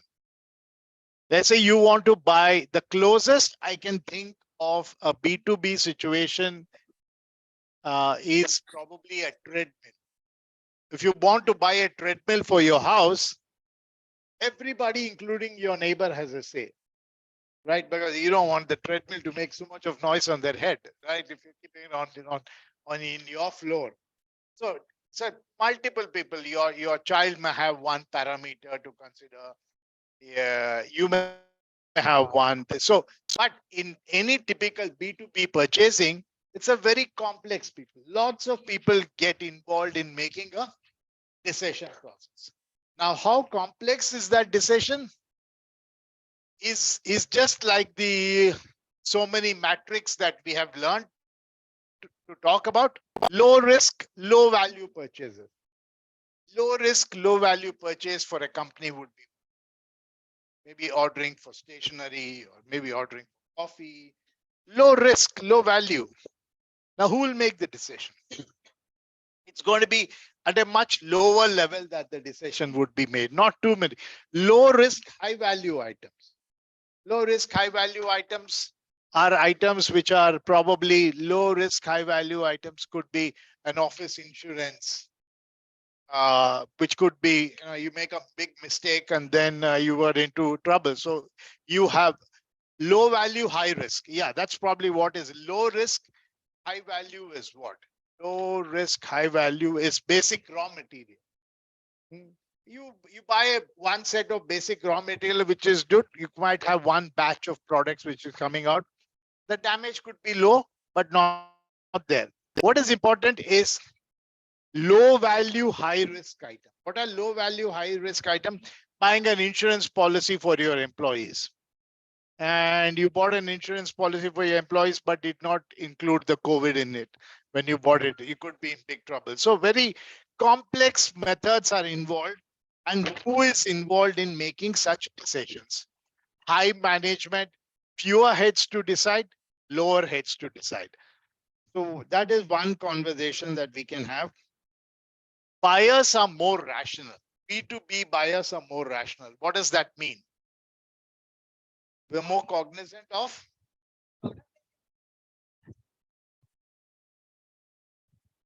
Yeah, that's one thing. Yeah, and very, very well. What else? They're going to be very careful in making a purchase, because does it really mean, how does it add up to our bottom line? Does it really bring in profitability? B2C business is buying is just emotional. I like it, I bought it, and then I regret it. Kind of a situation, but you don't live to regret in a B2B, or you'll be fired for making a wrong purchase, not being. So B2B buyers are more rational. They need to know what is the individual's needs, what is the company's need. Do I really need to buy the product? How will it affect the purchasing process and things like that? Okay. Then buying is very, very complex. Buying is B2B buying is a very complex mechanism. And I have highlighted it. In many companies, there's lack of transparency. You won't even know who is raising the requirement, who is going to make the decision, where is the money coming from, who is the authorizing authority. Very, very complex. And very, very intentionally, there's a lack of transparencies. In the larger the organization, the greater is the opacity in their purchasing thing. You won't even know what they are buying. You won't even know from whom are they buying, what are their new requirements and things like that. And they have huge negotiations with various individuals at various. You don't even know who is going to make the decision. You might walk into everybody and that everybody says, I'm making the decision. And especially if you work with one of those big Indian companies, you really go with a three-piece suit and come with your bare minimals. Okay. So it's because you really don't know what it is. At every point they say, I'm the decision maker. Now give me your final offering. Okay, now let me introduce you to my boss. So it goes on and on and on and on. So it is very, very complex buying process. But eventually, every B2B is driven by a B2C market. Every B2B is driven by a B2C market. Yeah, you look at how it is. Every report says it's a good monsoon, means that the agro products are doing well, means that some of the industries do well. So finally, everything boils down to a B2C situation. That is one level of complexity. So we are saying first thing is that we are complex making decisions. Second is they are more rational, and the buying process is very, very complex. The very, very complex, more understanding of how complex it might look like. These are stuff that I want you to read for. This is somewhere that I want you to focus on. And that is the uniqueness of B2B. Now, again, these are new thought processes in marketing. Is that this is a slide that I added maybe 2 terms back. We never had this thought process going. Is that every product has multiple application areas. For example, let's look at a print. Let's look at a printer. You can have a printer for your home. You can have a printer for your office. And you can have a printer for printer. Right? Now, here, how much importance would I pay for a printer at my home? Marginal. I mean, as a matter of fact, I virtually stopped printing at home because I have a shop nearby. I email him and then he prints it for me. So it's not very important. You have a long list of applications of dependency. A printer for the office is much more important. There's a certain level of security. There's a certain number of privacy that's required. So they might be, and the volume of print is going to be much higher. They might pay more attention. But for this company called Printo, without printer, they are out of business. That's the most key ingredient. So as a printer manufacturer, you have 3 markets that you can enter in.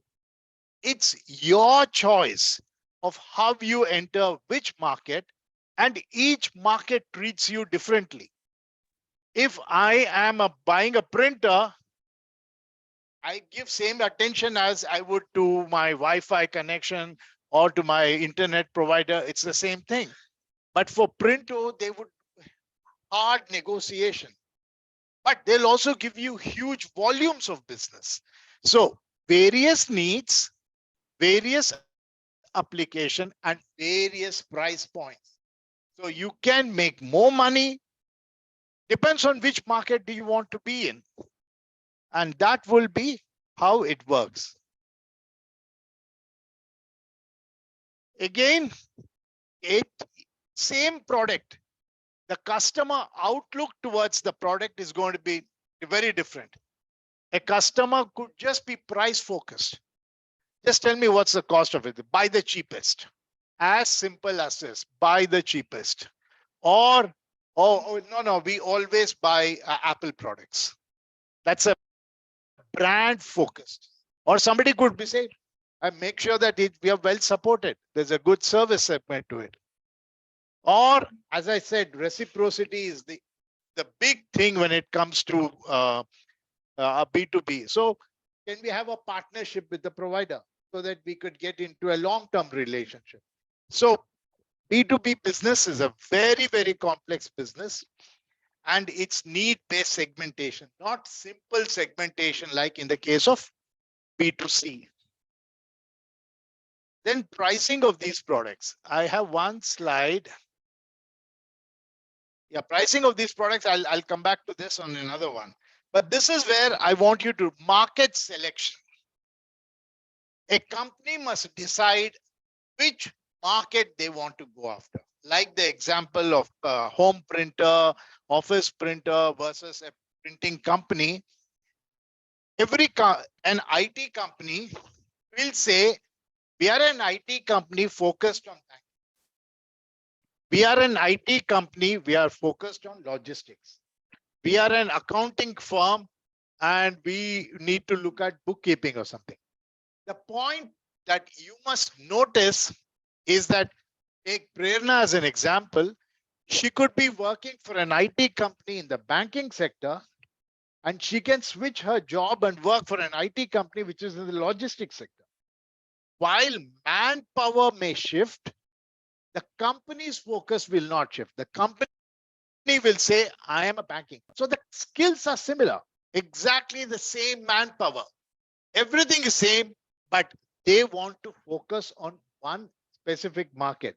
That is why every company, they will decide which market do we want to be. There are hundreds of software companies. Not all software companies are doing the same job. They might use the same skill sets, but each one of them have specific markets that they believe they understand better. So the other point is selecting the market. This is one example of selecting the market with customer profitability. Now, all of us have internet at home, right? All of us have internet home. This net margin realized means what? You've had 3 or 4 classes on finance. So what is net margin realized?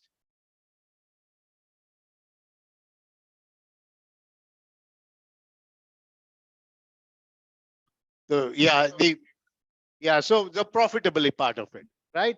And cost to serve means what?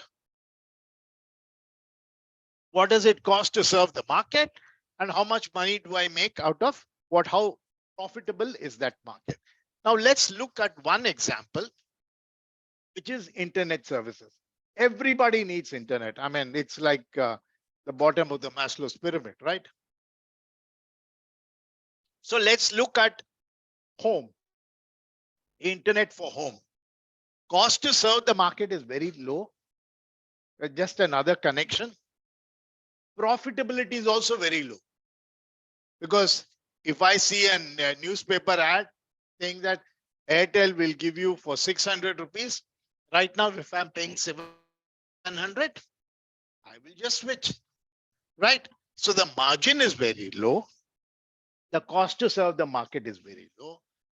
And because they're very price sensitive and there are very few demands. I'm tolerant if the internet goes for half an hour or something like that. It's okay with me. They say, no, sir, cable work going on. We'll bring it up. So the cost to serve is low.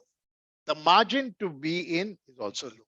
But look at this FTT for office or internet for office.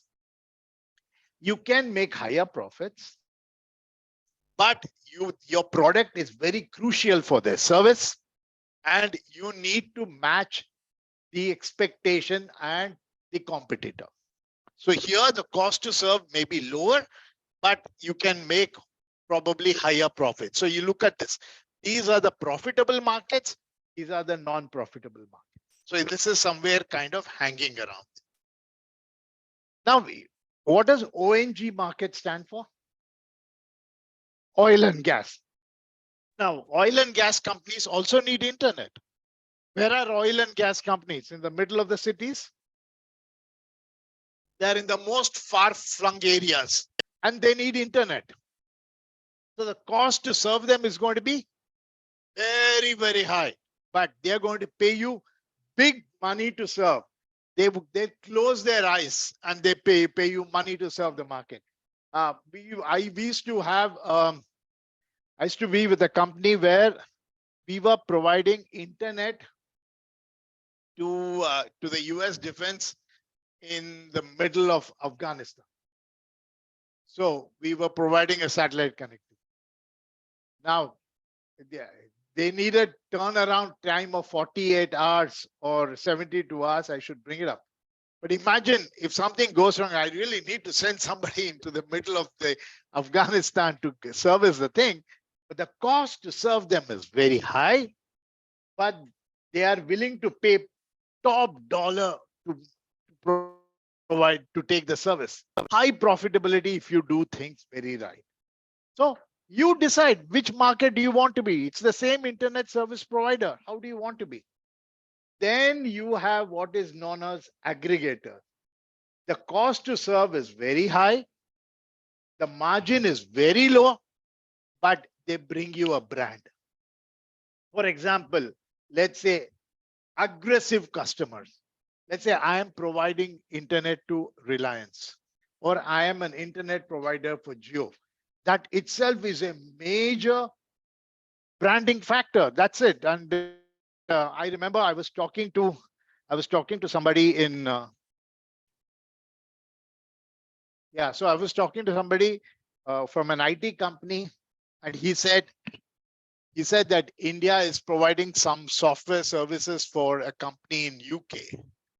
So I said, why are you going after the UK market? So he said, once I get the UK qualification, then every other smaller countries will line up because I have serviced that market. So you need to decide, what do you want to be? Do you want to be ACT, who is serving to the lower markets, or do you want to be a company which is providing to ONG market? So markets are very different, and you need to choose which market do you want to be in. Distribution. How does distribution happen in B2C market? You go and probably reach out through retailers. But in the case of B2B market, you have direct salespeople who are going out there. You have a direct salespeople. You could have a distributor. Who is a distributor?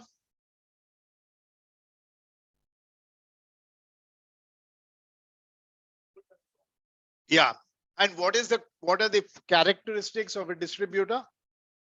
He may be, that is correct. He may be a distributor for your company. He could also be a distributor for multiple companies. And why does he play an important role?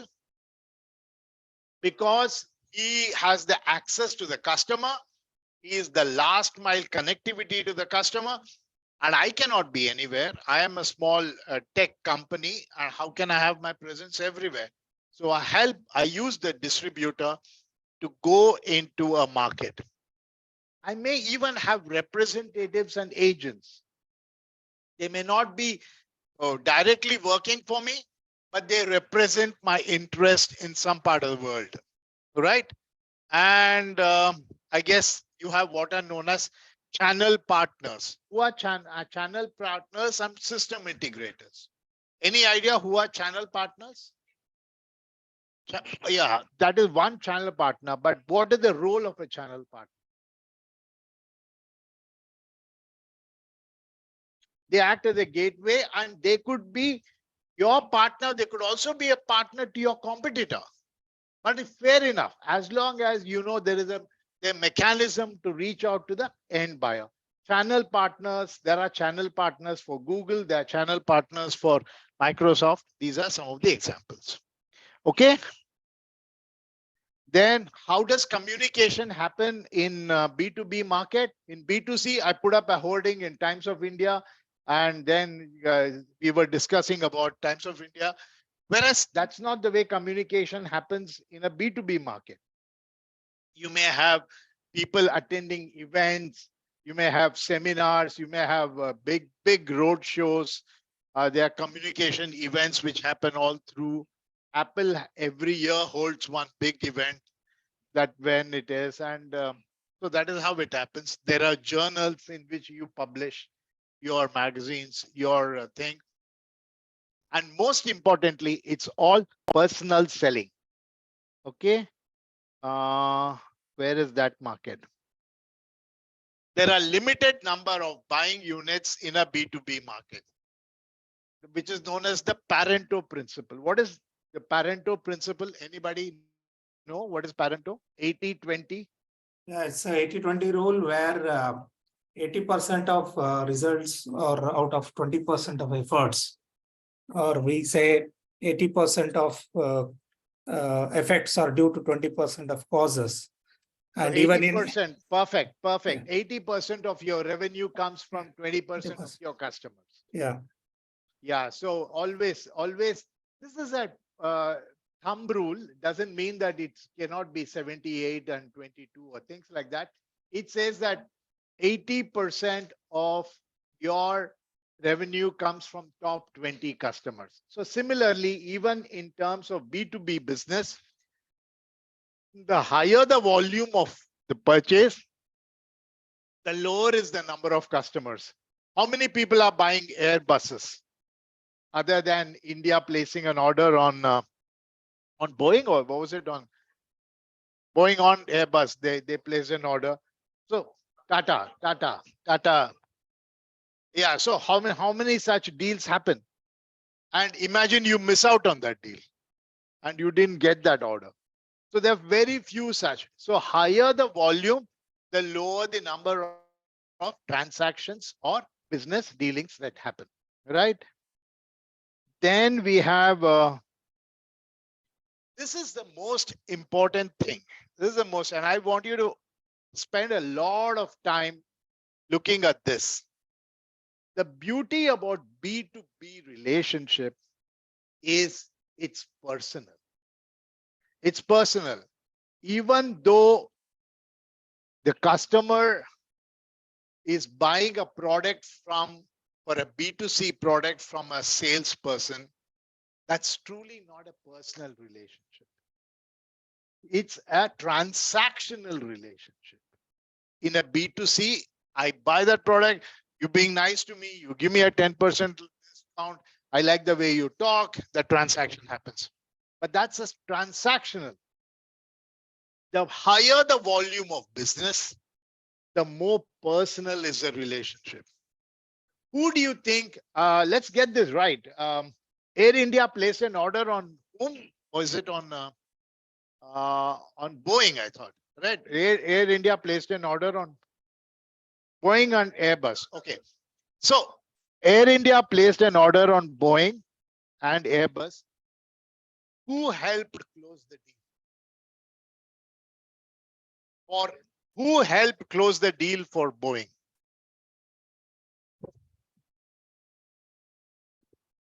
Yeah. Air India placed an order on Boeing, and who helped Boeing get the order?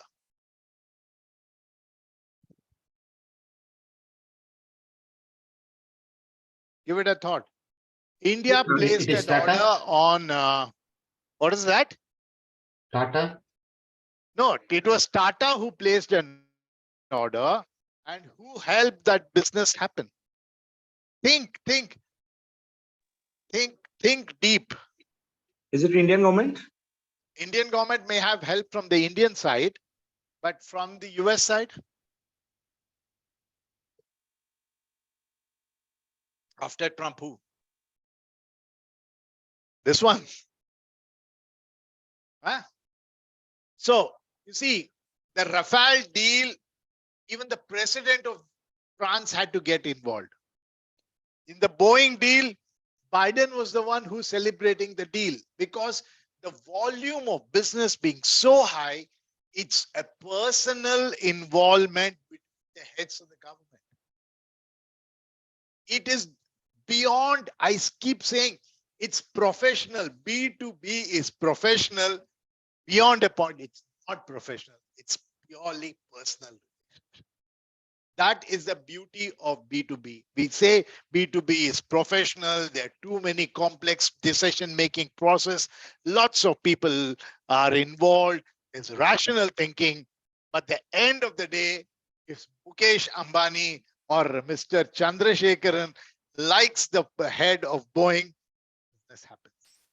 So finally, it is always relationship important in a B2B relationship. So if you get along well with your customers, business happens. One very interesting story about B2B is that IBM was virtually having an 80% in the US. And you know, in US, you get to worry. The government gets to worry. If you have a large amount of market share, they really want to break you up. That is called monopoly. They don't want to have a situation of monopoly. Even now, Google is facing a lot of challenges because they have a monopoly on certain markets. They want to break it. They wanted to break Microsoft at one point because they were not only controlling the OS, but they were also controlling the Explorer. It was always the Microsoft Explorer which came along with the Internet Explorer, which came along with the OS. So everything is Microsoft. So similarly, IBM was having huge market share and the government started suspecting that there's something wrong. How can they have an 80% market share and the competitor non-existent? So they were thinking of breaking down IBM into multiple pieces. One way, at least the ownership gets lost. So when they started analyzing, they noticed that the IBM guys had some great relationship with their customers. They knew their customers so well. They used to dine and talk with their customers. They knew the customer's problem. They tried to address the customer's problem. So they were having a great relationship. So it was not anything mischievous. It was just that IBM understood their customer and the customer actually loved them. So at the entire story of B2B, we may say is not personal, but everything boils down to relationship. If you have a good relationship, you're able to make a $1 billion deal happen, right? Hope you guys are following me and understanding the importance. Like somebody said, B2B is long-term buyers. You sign a contract for 7 years, you sign a contract for 8 years. In my industry, there is a contract which is called till end of life. means that the customer will sign a contract till the end of the life of the satellite. I signed that contract, I can just chill out for 15, 20 years. It's done. So, but then it's very scary because customer who's going to sign for end of life is going to demand a very, very small price. And I cannot increase the price of the product once it business grows. So B2B buyers are long-term buyers. Giving you each one of them one example of what these solutions are. Then B2B market, less innovative than consumer market. Innovation doesn't happen overnight. Takes a long time for innovation to happen. Innovation is very, very low. If you look at the B2C market, you look at mosquito repellents, every third day there's a new innovation. One will come with perfumes, one will say, I have AI built in it. I can even sense the position of the mosquitoes and do it. Innovation. But B2B markets, no innovation. Innovation is very slow and it takes a long time for changes to happen. Okay, are you all with me? Perfect.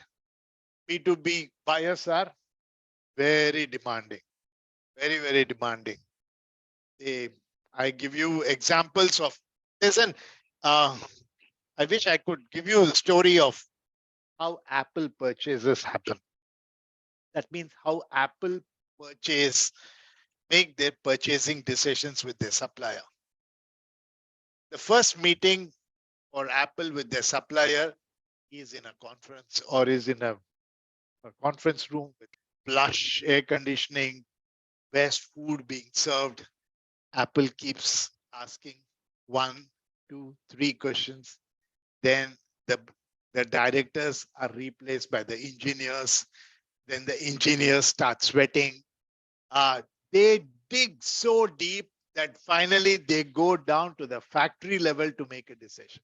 Apple purchasing is very, very complex. They'll drive you down because they have volumes of purchase. You cannot afford to ignore geo order. I remember when Nokia first place got an order from Geo. I mean, the price that Nokia had to pay for their hardware was maybe multiple times below what they could have wanted. But that's a big deal. A big demanding customer can squeeze you out to get more money out of them.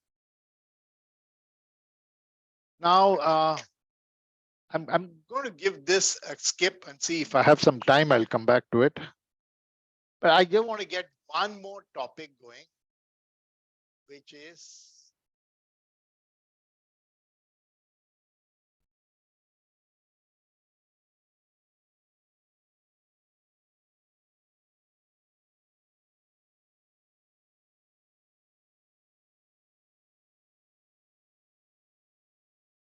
so in a buying center for a B2B, there are 7 members in a buying process.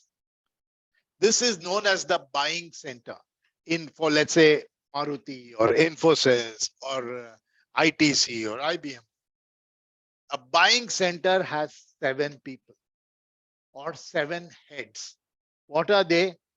Initiators, users, influencers, deciders, approvers, buyers, and gatekeepers. Now, how many of them do you know? And can you define them? And how many of them I might need to emphasize? Who is an initiator? The person who initiates that particular requirement. It could be the end user. The end user is right here. It could be the end user. The end user himself can be the initiator, or the initiator could be the boss of the end user. There could be a guy who's working in the factory, and then he says this machine has gone old.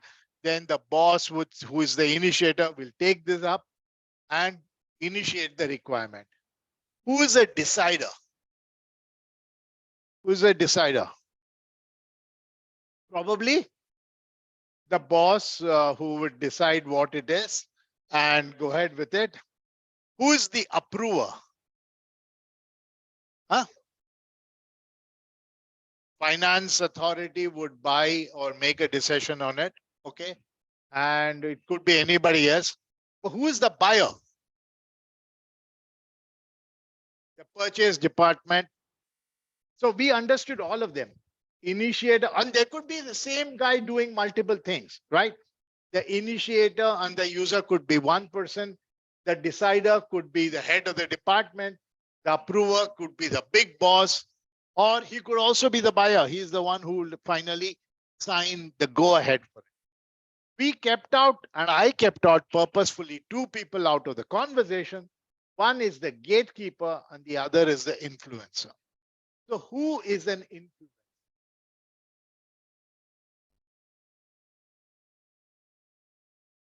So who could it be? Who could it be? Is he within the organization or is he outside of the organization? He could be. It could be outside also. Somebody inside who has and believes that this particular thing is worth buying, and hence he has some kind of a influence on the decision making cycle. So who's a gatekeeper? The influencer could also be outside. For example, I want to buy a new generator for my textile mill, or a power generator for a textile mill. The best guy to ask is my competitor. If he's a good friend and say, hey, what is your experience? We both are in the same industry. He might say, okay, go ahead and buy Cummins. It's good. So he's an influencer. He could also be the guy who is inside your thing, who knows about it and say, hey, I have used this. But so who is a gatekeeper?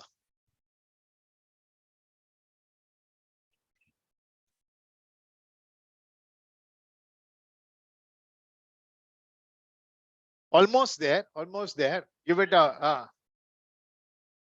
how do you compare the gatekeeper with the influencer?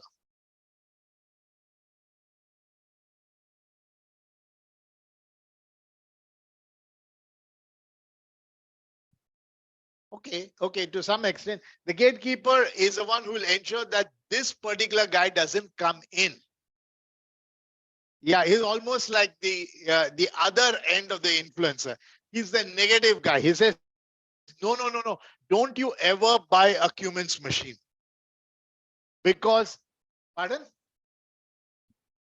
It could be anybody. It could be somebody with some personal interest. It could be somebody like I'm already supplying 10 Cummins generators to this textile company. And somebody says, buy a Kirloskar. Say, no. Hey, don't buy Cummins. You know, every time I placed an order on Cummins, he's given me some side kickback. So anything, any reasoning. So there are 7 people involved in any buying cycle. The influencer and the gatekeepers have a role which is sometimes positive, sometimes which is negative. They may not want this guy to enter in.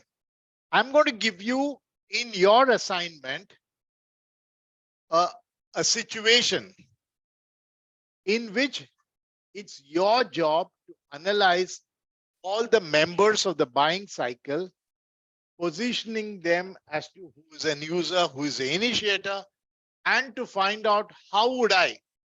So are you, let's say each one of these guys decide to buy your product, but the gatekeeper says, I don't want to buy. I don't want to recommend your product. So how do you go ahead and try to solve the problem? Maybe it is best to go talk to the gatekeeper, tell him about the changes that your product has done since his last bad experiences. So this is probably what you will have to write in your second assignment, but which I'll probably upload in a day or two. So these are what the idea of a user, buyer, decider, influencer. So he's saying good things about the product. The gatekeeper is saying but not so good things about the product. So this is about the buying cycle. A gatekeeper is the one controls the flow of information, and influencer is the one who will affect the outcome of the purchase. So are you all with me? Okay. Now we move into one more topic. One more topic, which is, I'll leave some of these slides. I'll complete it. And if I have the time, I'll come back to all of them. The demand. In any demand, there are 4 kinds of demand situations. One is derived, inelastic, joint, and fluctuating. Derived demand is when a business product is required depending on the customer asking for it. That is a demand product. And inelastic is that the change in price will not significantly affect the demand of the product. An example of an inelastic product is we grumble, but the price of fuel has gone up. The price of petrol has gone up. The price of gas has gone up. The price of electricity has gone up. But that's not going to stop you from driving. That's not going to make you switch off your lights and sleep early. You might grumble about it, but the consumption will not be that much of a variant despite the change in price. Fluctuating is when the market which drives it. Sometimes it's favorable conditions. Sometimes it's not so favorable. There's so many opportunities when fluctuating. During the monsoon season, you have certain products which are sold at lower cost. During winter, the cost of winter clothing goes up. They have a fluctuating market situation which drives it. Having understood this, air coolers in summers will go up. So it's best for you to buy them just before you know that it's a summer coming in and things like that. Off-season sales are the best types to buy. Just to understand how business can affect market cycles. Now, this is okay. I want to get to one situation and leave it at that. Any buying situation, this is again got to do with your assignment, so stay focused on it. Any procurement in an organization has 3 situations of procurement. One is known as straight rebuy, modified rebuy, and new task. Now, what is a straight rebuy?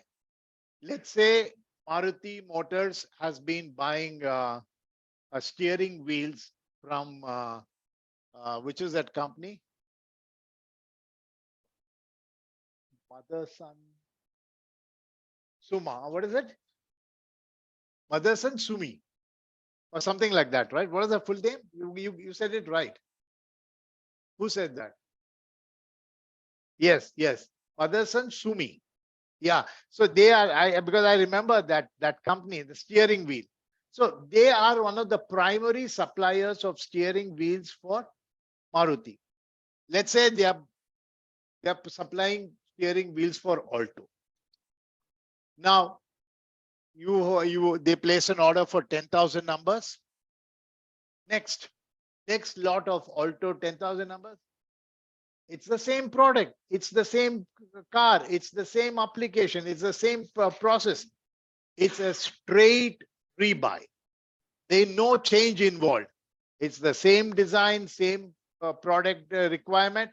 So anybody within the organization can place an order because the price has been negotiated, the supplier has been qualified, and the product has been tested for performance. It's just a straight rebuy. A straight rebuy is where existing conditions will continue. A modified rebuy, however, is when let's take the same case of the steering wheels. Alto has changed some of their design. Maybe it's got a new look and it's probably got past steering, yeah, could be a small modification to the requirement.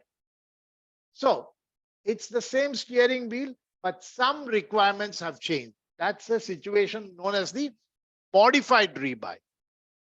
Now, a modified rebuy could have an impact on cost. A modified rebuy could have an impact on performance. It's a situation where you go back to your supplier, talk to them, and find out if things can be managed. That's a modified rebuy. A new task, however, is a completely new requirement. Maruti decides to enter into electric motors, and they need steering for electric motors. Now, the same Motherson Sumi may not be qualified, or they may not be the only one who is qualified. There could be new players coming into the market. So that's a completely new task requirement. Now, why am I going out in so much of detail is if a new steering wheel company wants to enter and supply to Maruti, which is the best mode for them to enter? Straight rebuy, modified retask, or is it new task? Modified, definitely not the straight new buy. The new task would be the best way for them to enter because it's a new requirement. They can make, maybe you're right, they can make an attempt at a modified rebuy, but it's impossible for them to enter in a straight rebuy because it's just a standard buying process.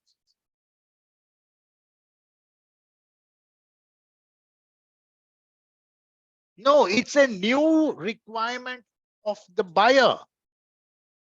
It's a new requirement of the buyer. I don't know if you got it. I can explain one more time. Yes, sure, sir.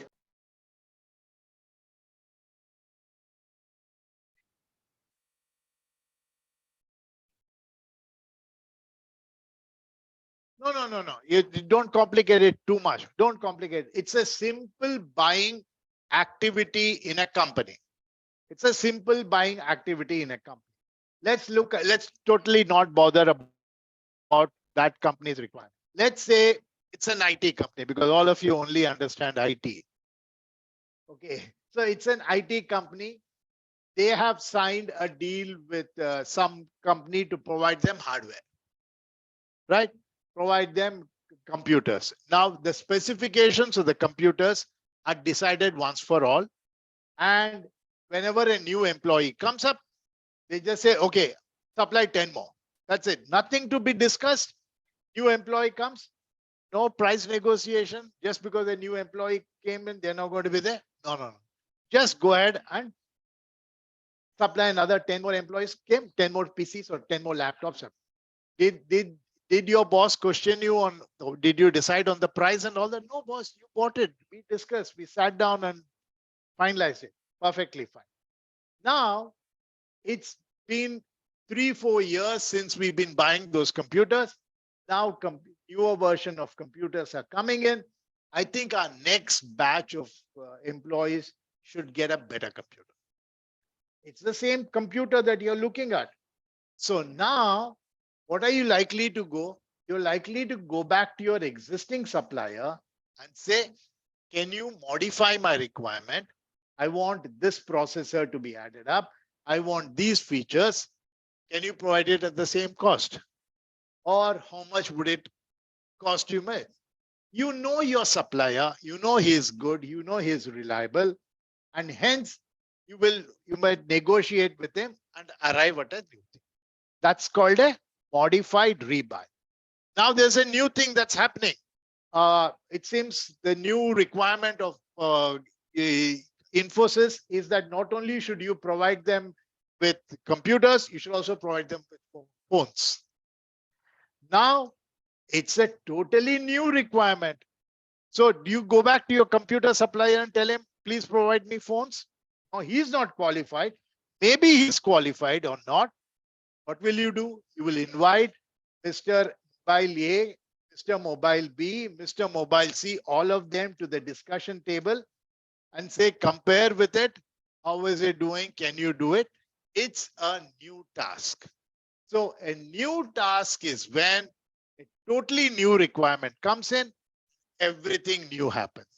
So if I did not get a chance as a computer company to sell to Infosys, I may take a chance in the modified rebuy, but I have no chance in a straight rebuy. But in a new task, it's possible for me to enter a market.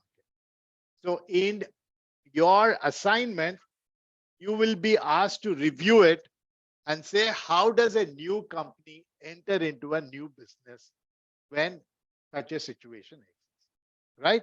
Not too complex as it says. Yes. Exactly. Exactly. You are perfectly right.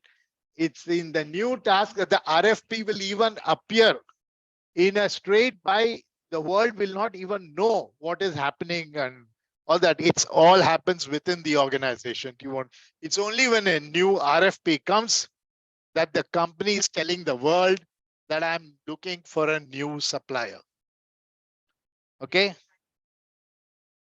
As not, yeah, secret is because of the thing it is. Yeah, or in a straight rebuy, they will say, these are the features that I want. If you fill in these features, then you have a chance. How did they get these features?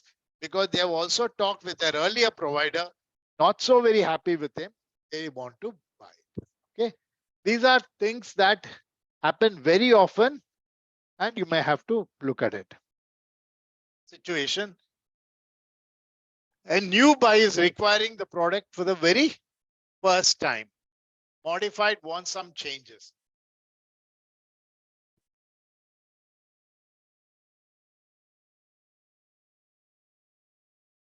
This is the matrix in a typical B2B environment.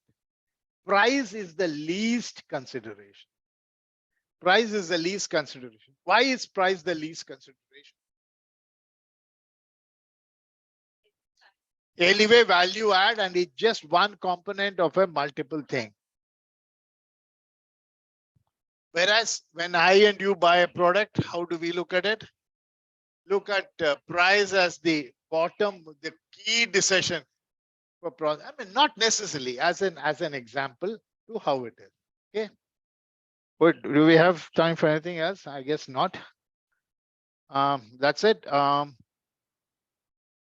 Yeah. So this is basically on B2B, and any more questions that otherwise we can wind it up.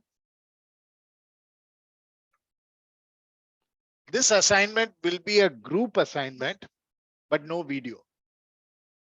Seen your faces enough. Okay.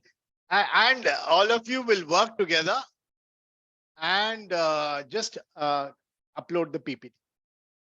And this assignment will have, okay, perfect time. Can I really play spoil sport?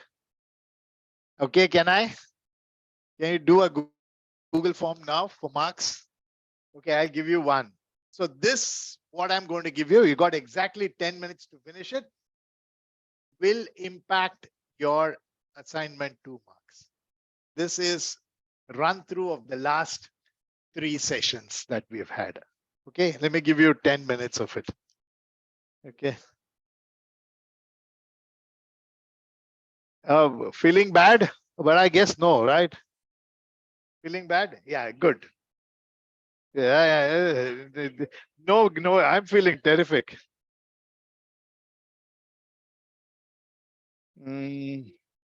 Okay, so I'm going to share this with you. I give you 10 minutes to complete it. You will be graded.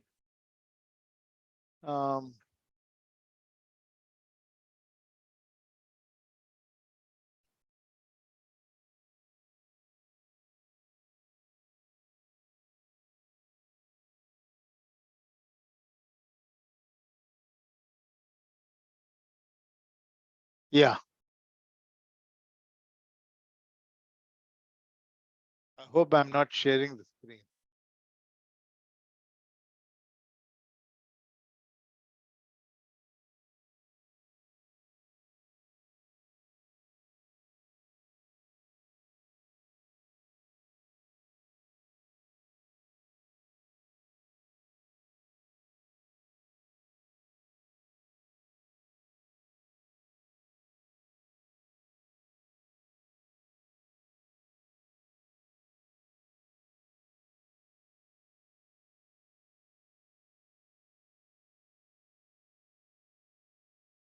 Okay. You have it? Yes, sir. Got it? Okay. How many marks is that? 37 marks.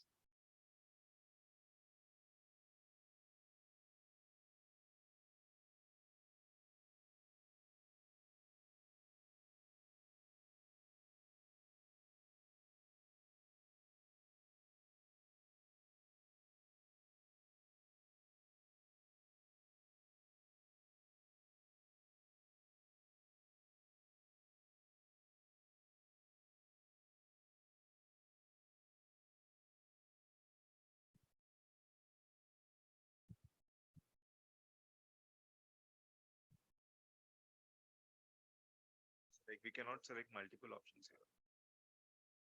Oh, is it? Okay. Yes, Leave it, yes, leave it, sir. leave it. I'll edit it. I'll edit and then you can.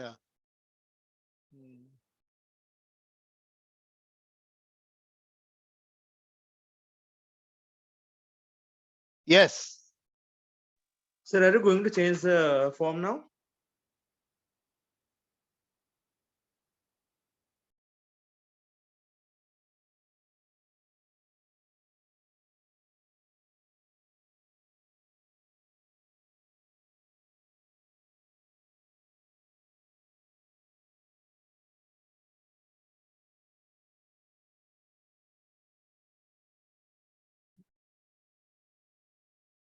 Yeah, I think it's done now. Can you see? Can you reload it? Reload it.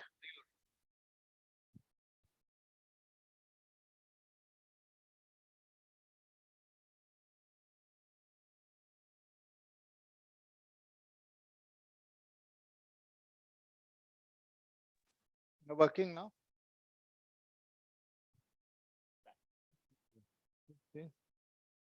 Yeah, it's working. I may have pressed the wrong one.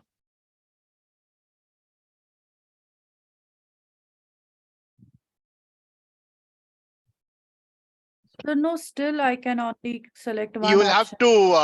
you'll have to log out and log in. Okay. Log out and log in. I changed it.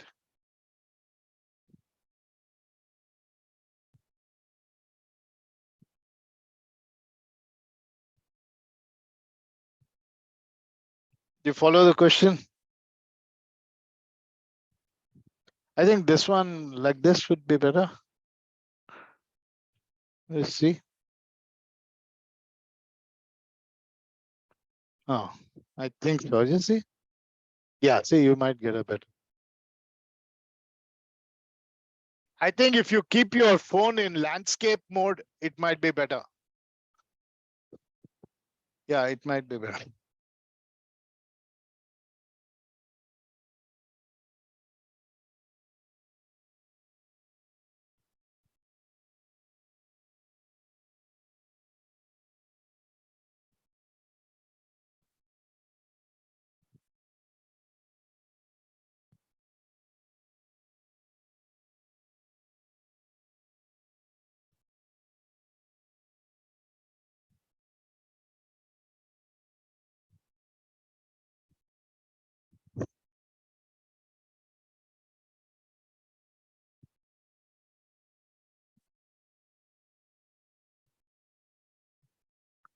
So how are you three musketeers doing? Doing okay? We are doing it, huh? Okay, good. You're going back to your notes and doing it. So you should get all correct. Otherwise, your note writing habit is wrong. Sir, which topic the second question Okay, relates good, to? good. Yeah. When Prerna calls me, I get scared now.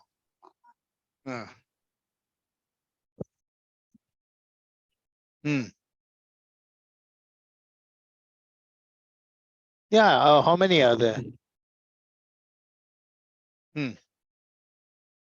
Yeah, no, it just doesn't matter. You do what you know. There could be, there. Yeah.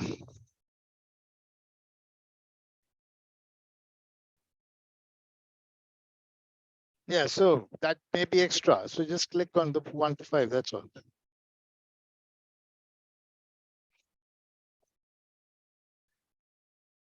Just one statement.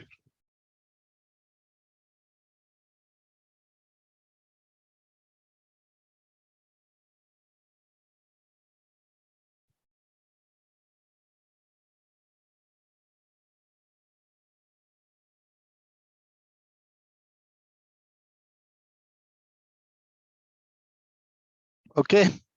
So professors are also humans. We also make mistakes. Allowed? Very nice. Yeah. So how many of you completed?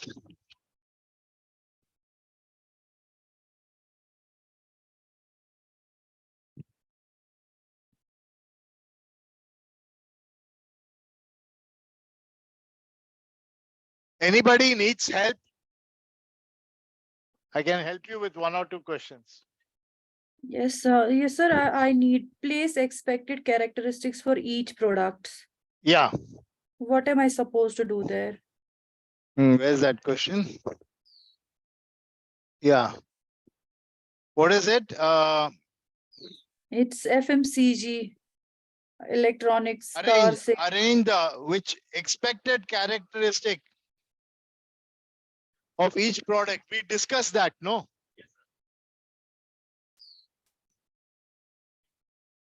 No, ignore row 5 and 3. That's all. Hey, for your information,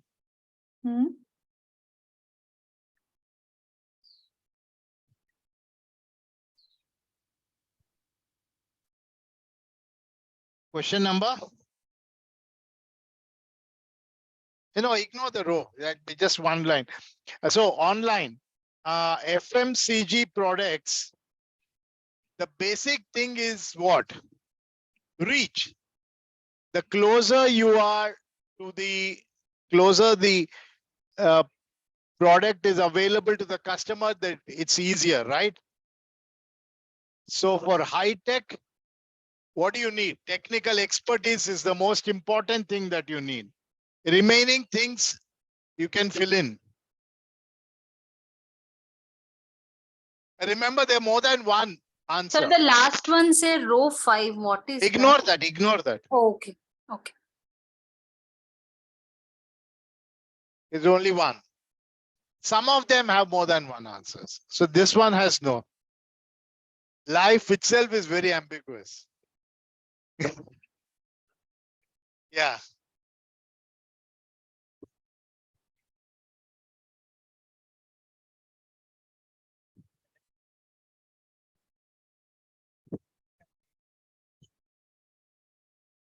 Reach not necessarily.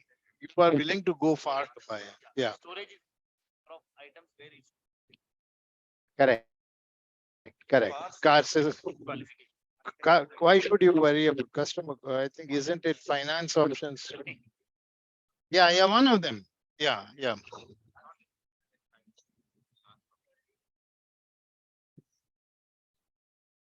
Not high tech. Okay, we'll see. Yeah. Or then it's your can't be mine. No, you return gift do bhai.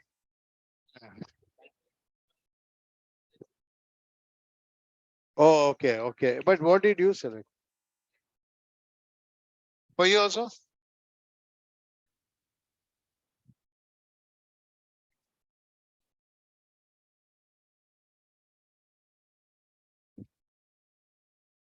Okay, those of you who finish it can just about leave. And last next class is I don't know when. May first week. I'll have consecutive classes, meaning Saturday and Sunday. Yeah, because I'm traveling. Okay, so I'm online. I'm shutting down the class. There is a question called product. Arrange the product categorization in proper order. What is that? product, arrange the product categorization in the proper order. Yes. So in that I see it's 1 to 5 options are there. Again, at the end we have column 5 and column 3. No, ignore that. Ignore that. Ignore that. Okay, it's 1 to 5 in which we should Yeah, take. yeah, that's all. Ignore column, the other one. Okay, sir.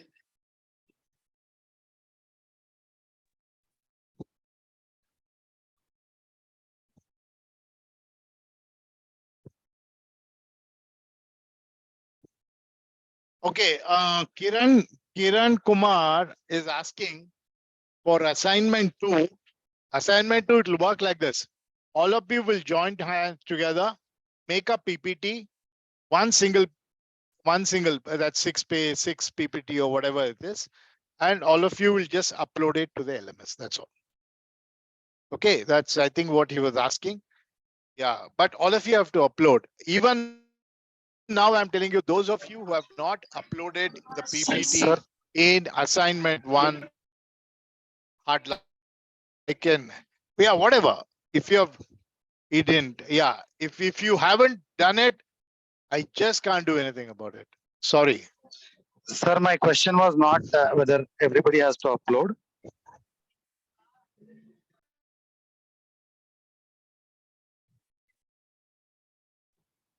Hello.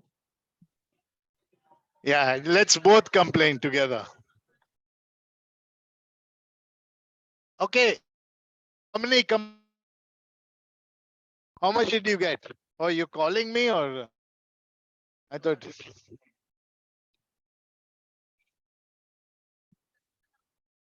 No, ignore that.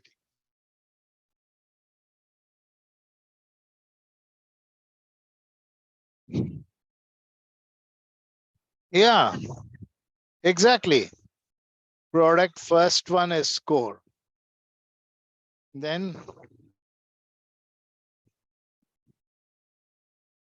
who is supposed to fill, me or you?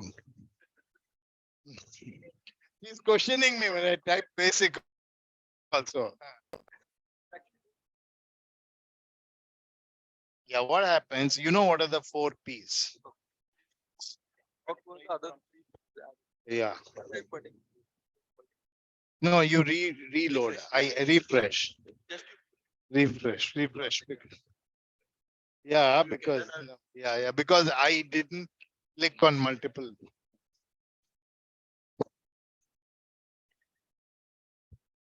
Okay. How many completed?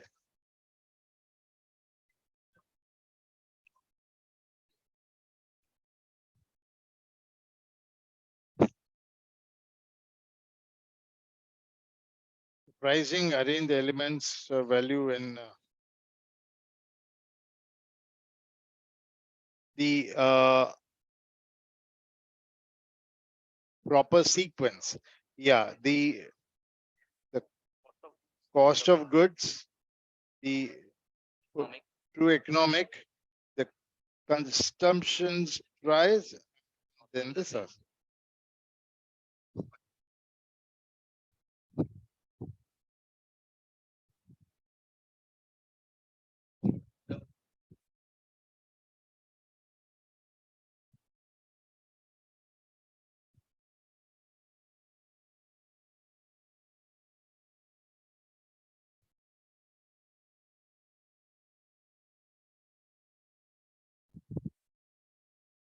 Nobody completed. Yeah, that was meant to be confusing. Everything here is meant to be confusing. Which one? What is the question?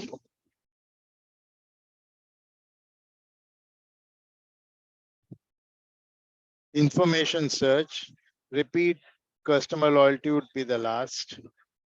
Then problem recognition. No, first is problem recognition. Then information search is second. Information search. Third is evaluation.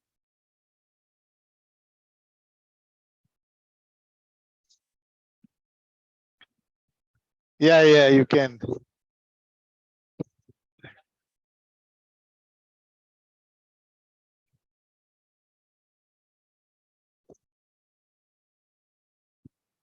Is it tough? Is it tough? You've done? Time consuming. I mean, we need to think in 10 minutes. It's not Okay. possible. Yeah. What about you? Almost. Almost. Almost means just started or not done anything.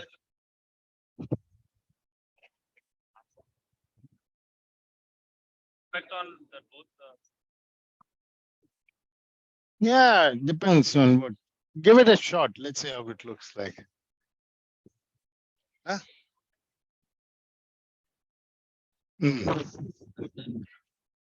Mike, what is the other one?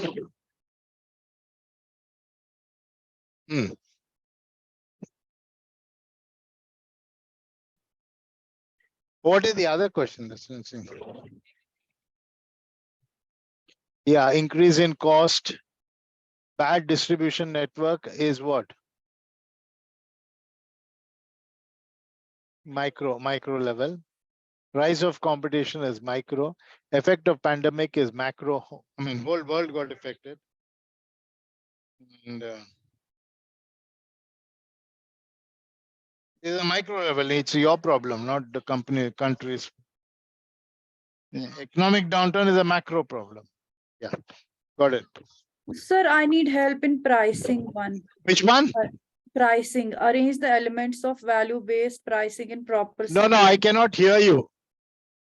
Sir, 1 minute. I need help in pricing. 1 minute.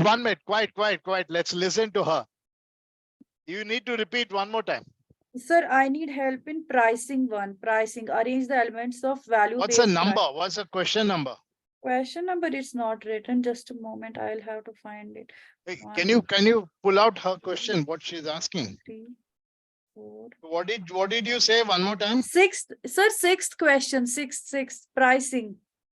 Pricing. Yeah, pricing. Yeah.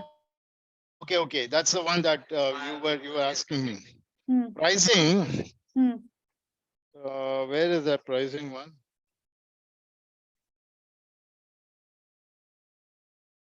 Yeah. Okay, pricing.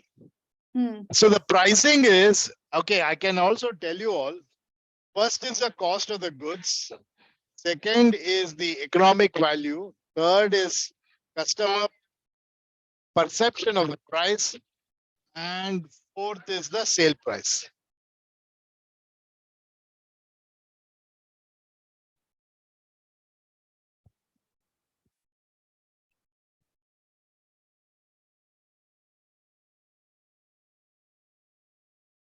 Numbers. How much did you all get?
So when I'm trying to submit, it's not accepting. I mean,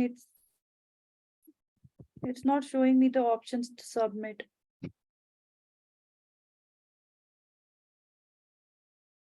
Don't want to go home.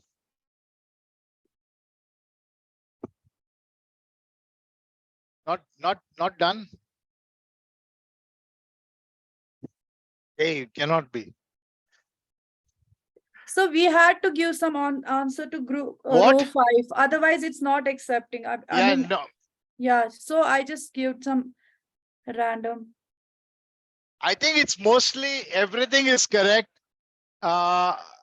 If you have a technical glitch, what you can do is explain to me the answer on a DM to me and I'll excuse you. Okay, listen, time out. 1 minute. If one of you face a problem, assuming that there is, maybe I made an error and I was not able to correctly point it out, and you believe that the Google form is not accepting your question, this is a graded one. So what you want to do is, if you believe that the Google form is misbehaving, you can email or you can WhatsApp me directly. What do you think is the answer for that particular one? Got it? So because I don't want you to, because it will impact you on your assignment too. So if you think you know the answer, but maybe I have not pointed it correctly, you're going to give it to me. You send it to me. I'll correct it on your form. There are not going to be many of you who are doing it. So I can do it.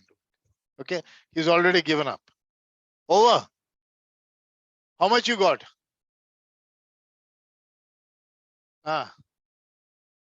You got 14 out of 37. Okay. Sir, I got 26 out of 37. That's good. But who is this? Who is that? Fozia. Fozia. Hey, how are Fozia. you?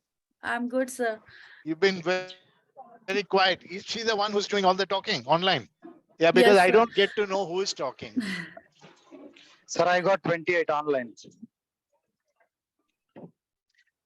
Fozia, I'm Yes, sir. coming in Jan. Yes, Jan. Coming to Kashmir in Jan or Feb. So Jan, I won't be here. It's too cold at that time. So this is the perfect time. You should come. It's a very good time, Jan, Feb. Jan, Feb, it's very cold here that time. So this is the perfect time to visit. Oh, is it? Yes, sir. Now is I want to see the snow.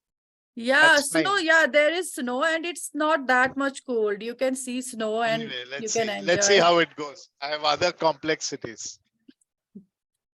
So I'm here till But ending one May. thing about Fozia, she's a fighter. Huh? Good. I appreciate what you did. Thank you, sir. Added. So apart from the what three were added, I selected which is correct. What extra was added? Yeah. What extra was added? I didn't select the other. So what it's saying? What? Okay. Okay. Wait. Don't go away. Forms and responses. Copy of brush up. Where's brush up? Class 2, no, class 3. Brush up after class 3. See, there's so many forms. You're seeing all of them. February 23, halfway responses. Halfway. Class 3. Where is it, man? February class 3. Where is the form? Recent. I go to recent.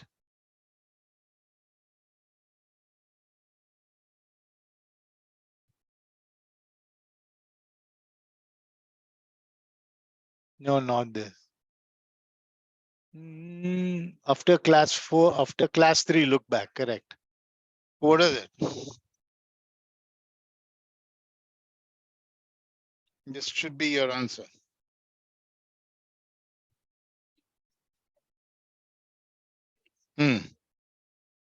Physical environment, people,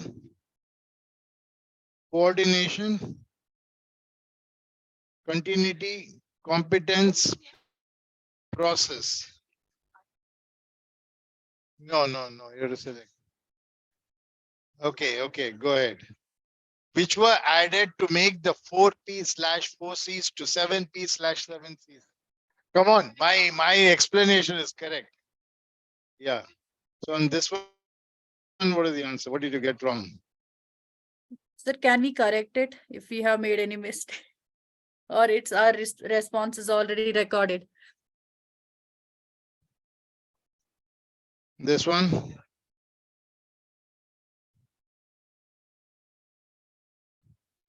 It'll also be. 05 is empty. So FMCG and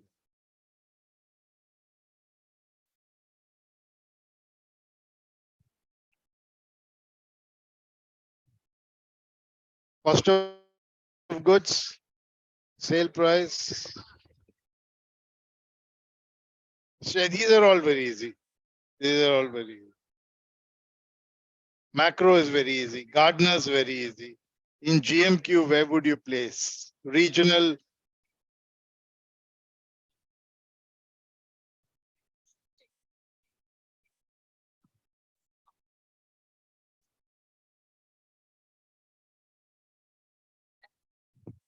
We are here to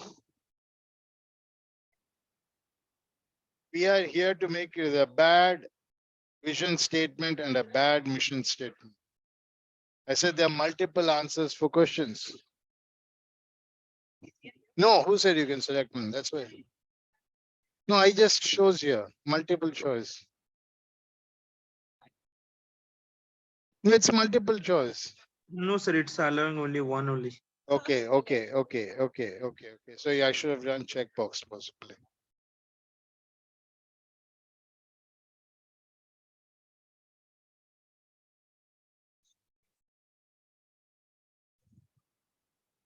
No, actually, I wanted you to say both vision and mission.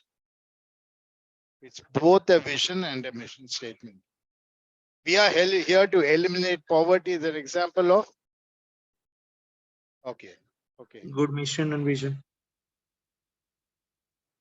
These are all very simple. So how much did you get? Good enough. Good enough. No, much. You're not understanding my point. Much of them are my errors. No, Sir, no, what you're that not question number understanding. 2 As relates long to? as you're on the top is all that matters. What if the Sir, idea is how many got 29 is more important than whether you got 37.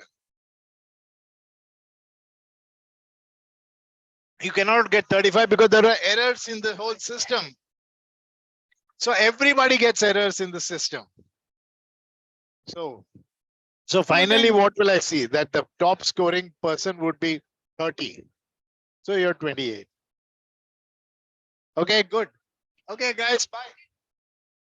Logging off. Thank you. Thank you, sir. Thank you. Thank you, sir.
Sir, we are not able to hear you, sir.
Active. That's what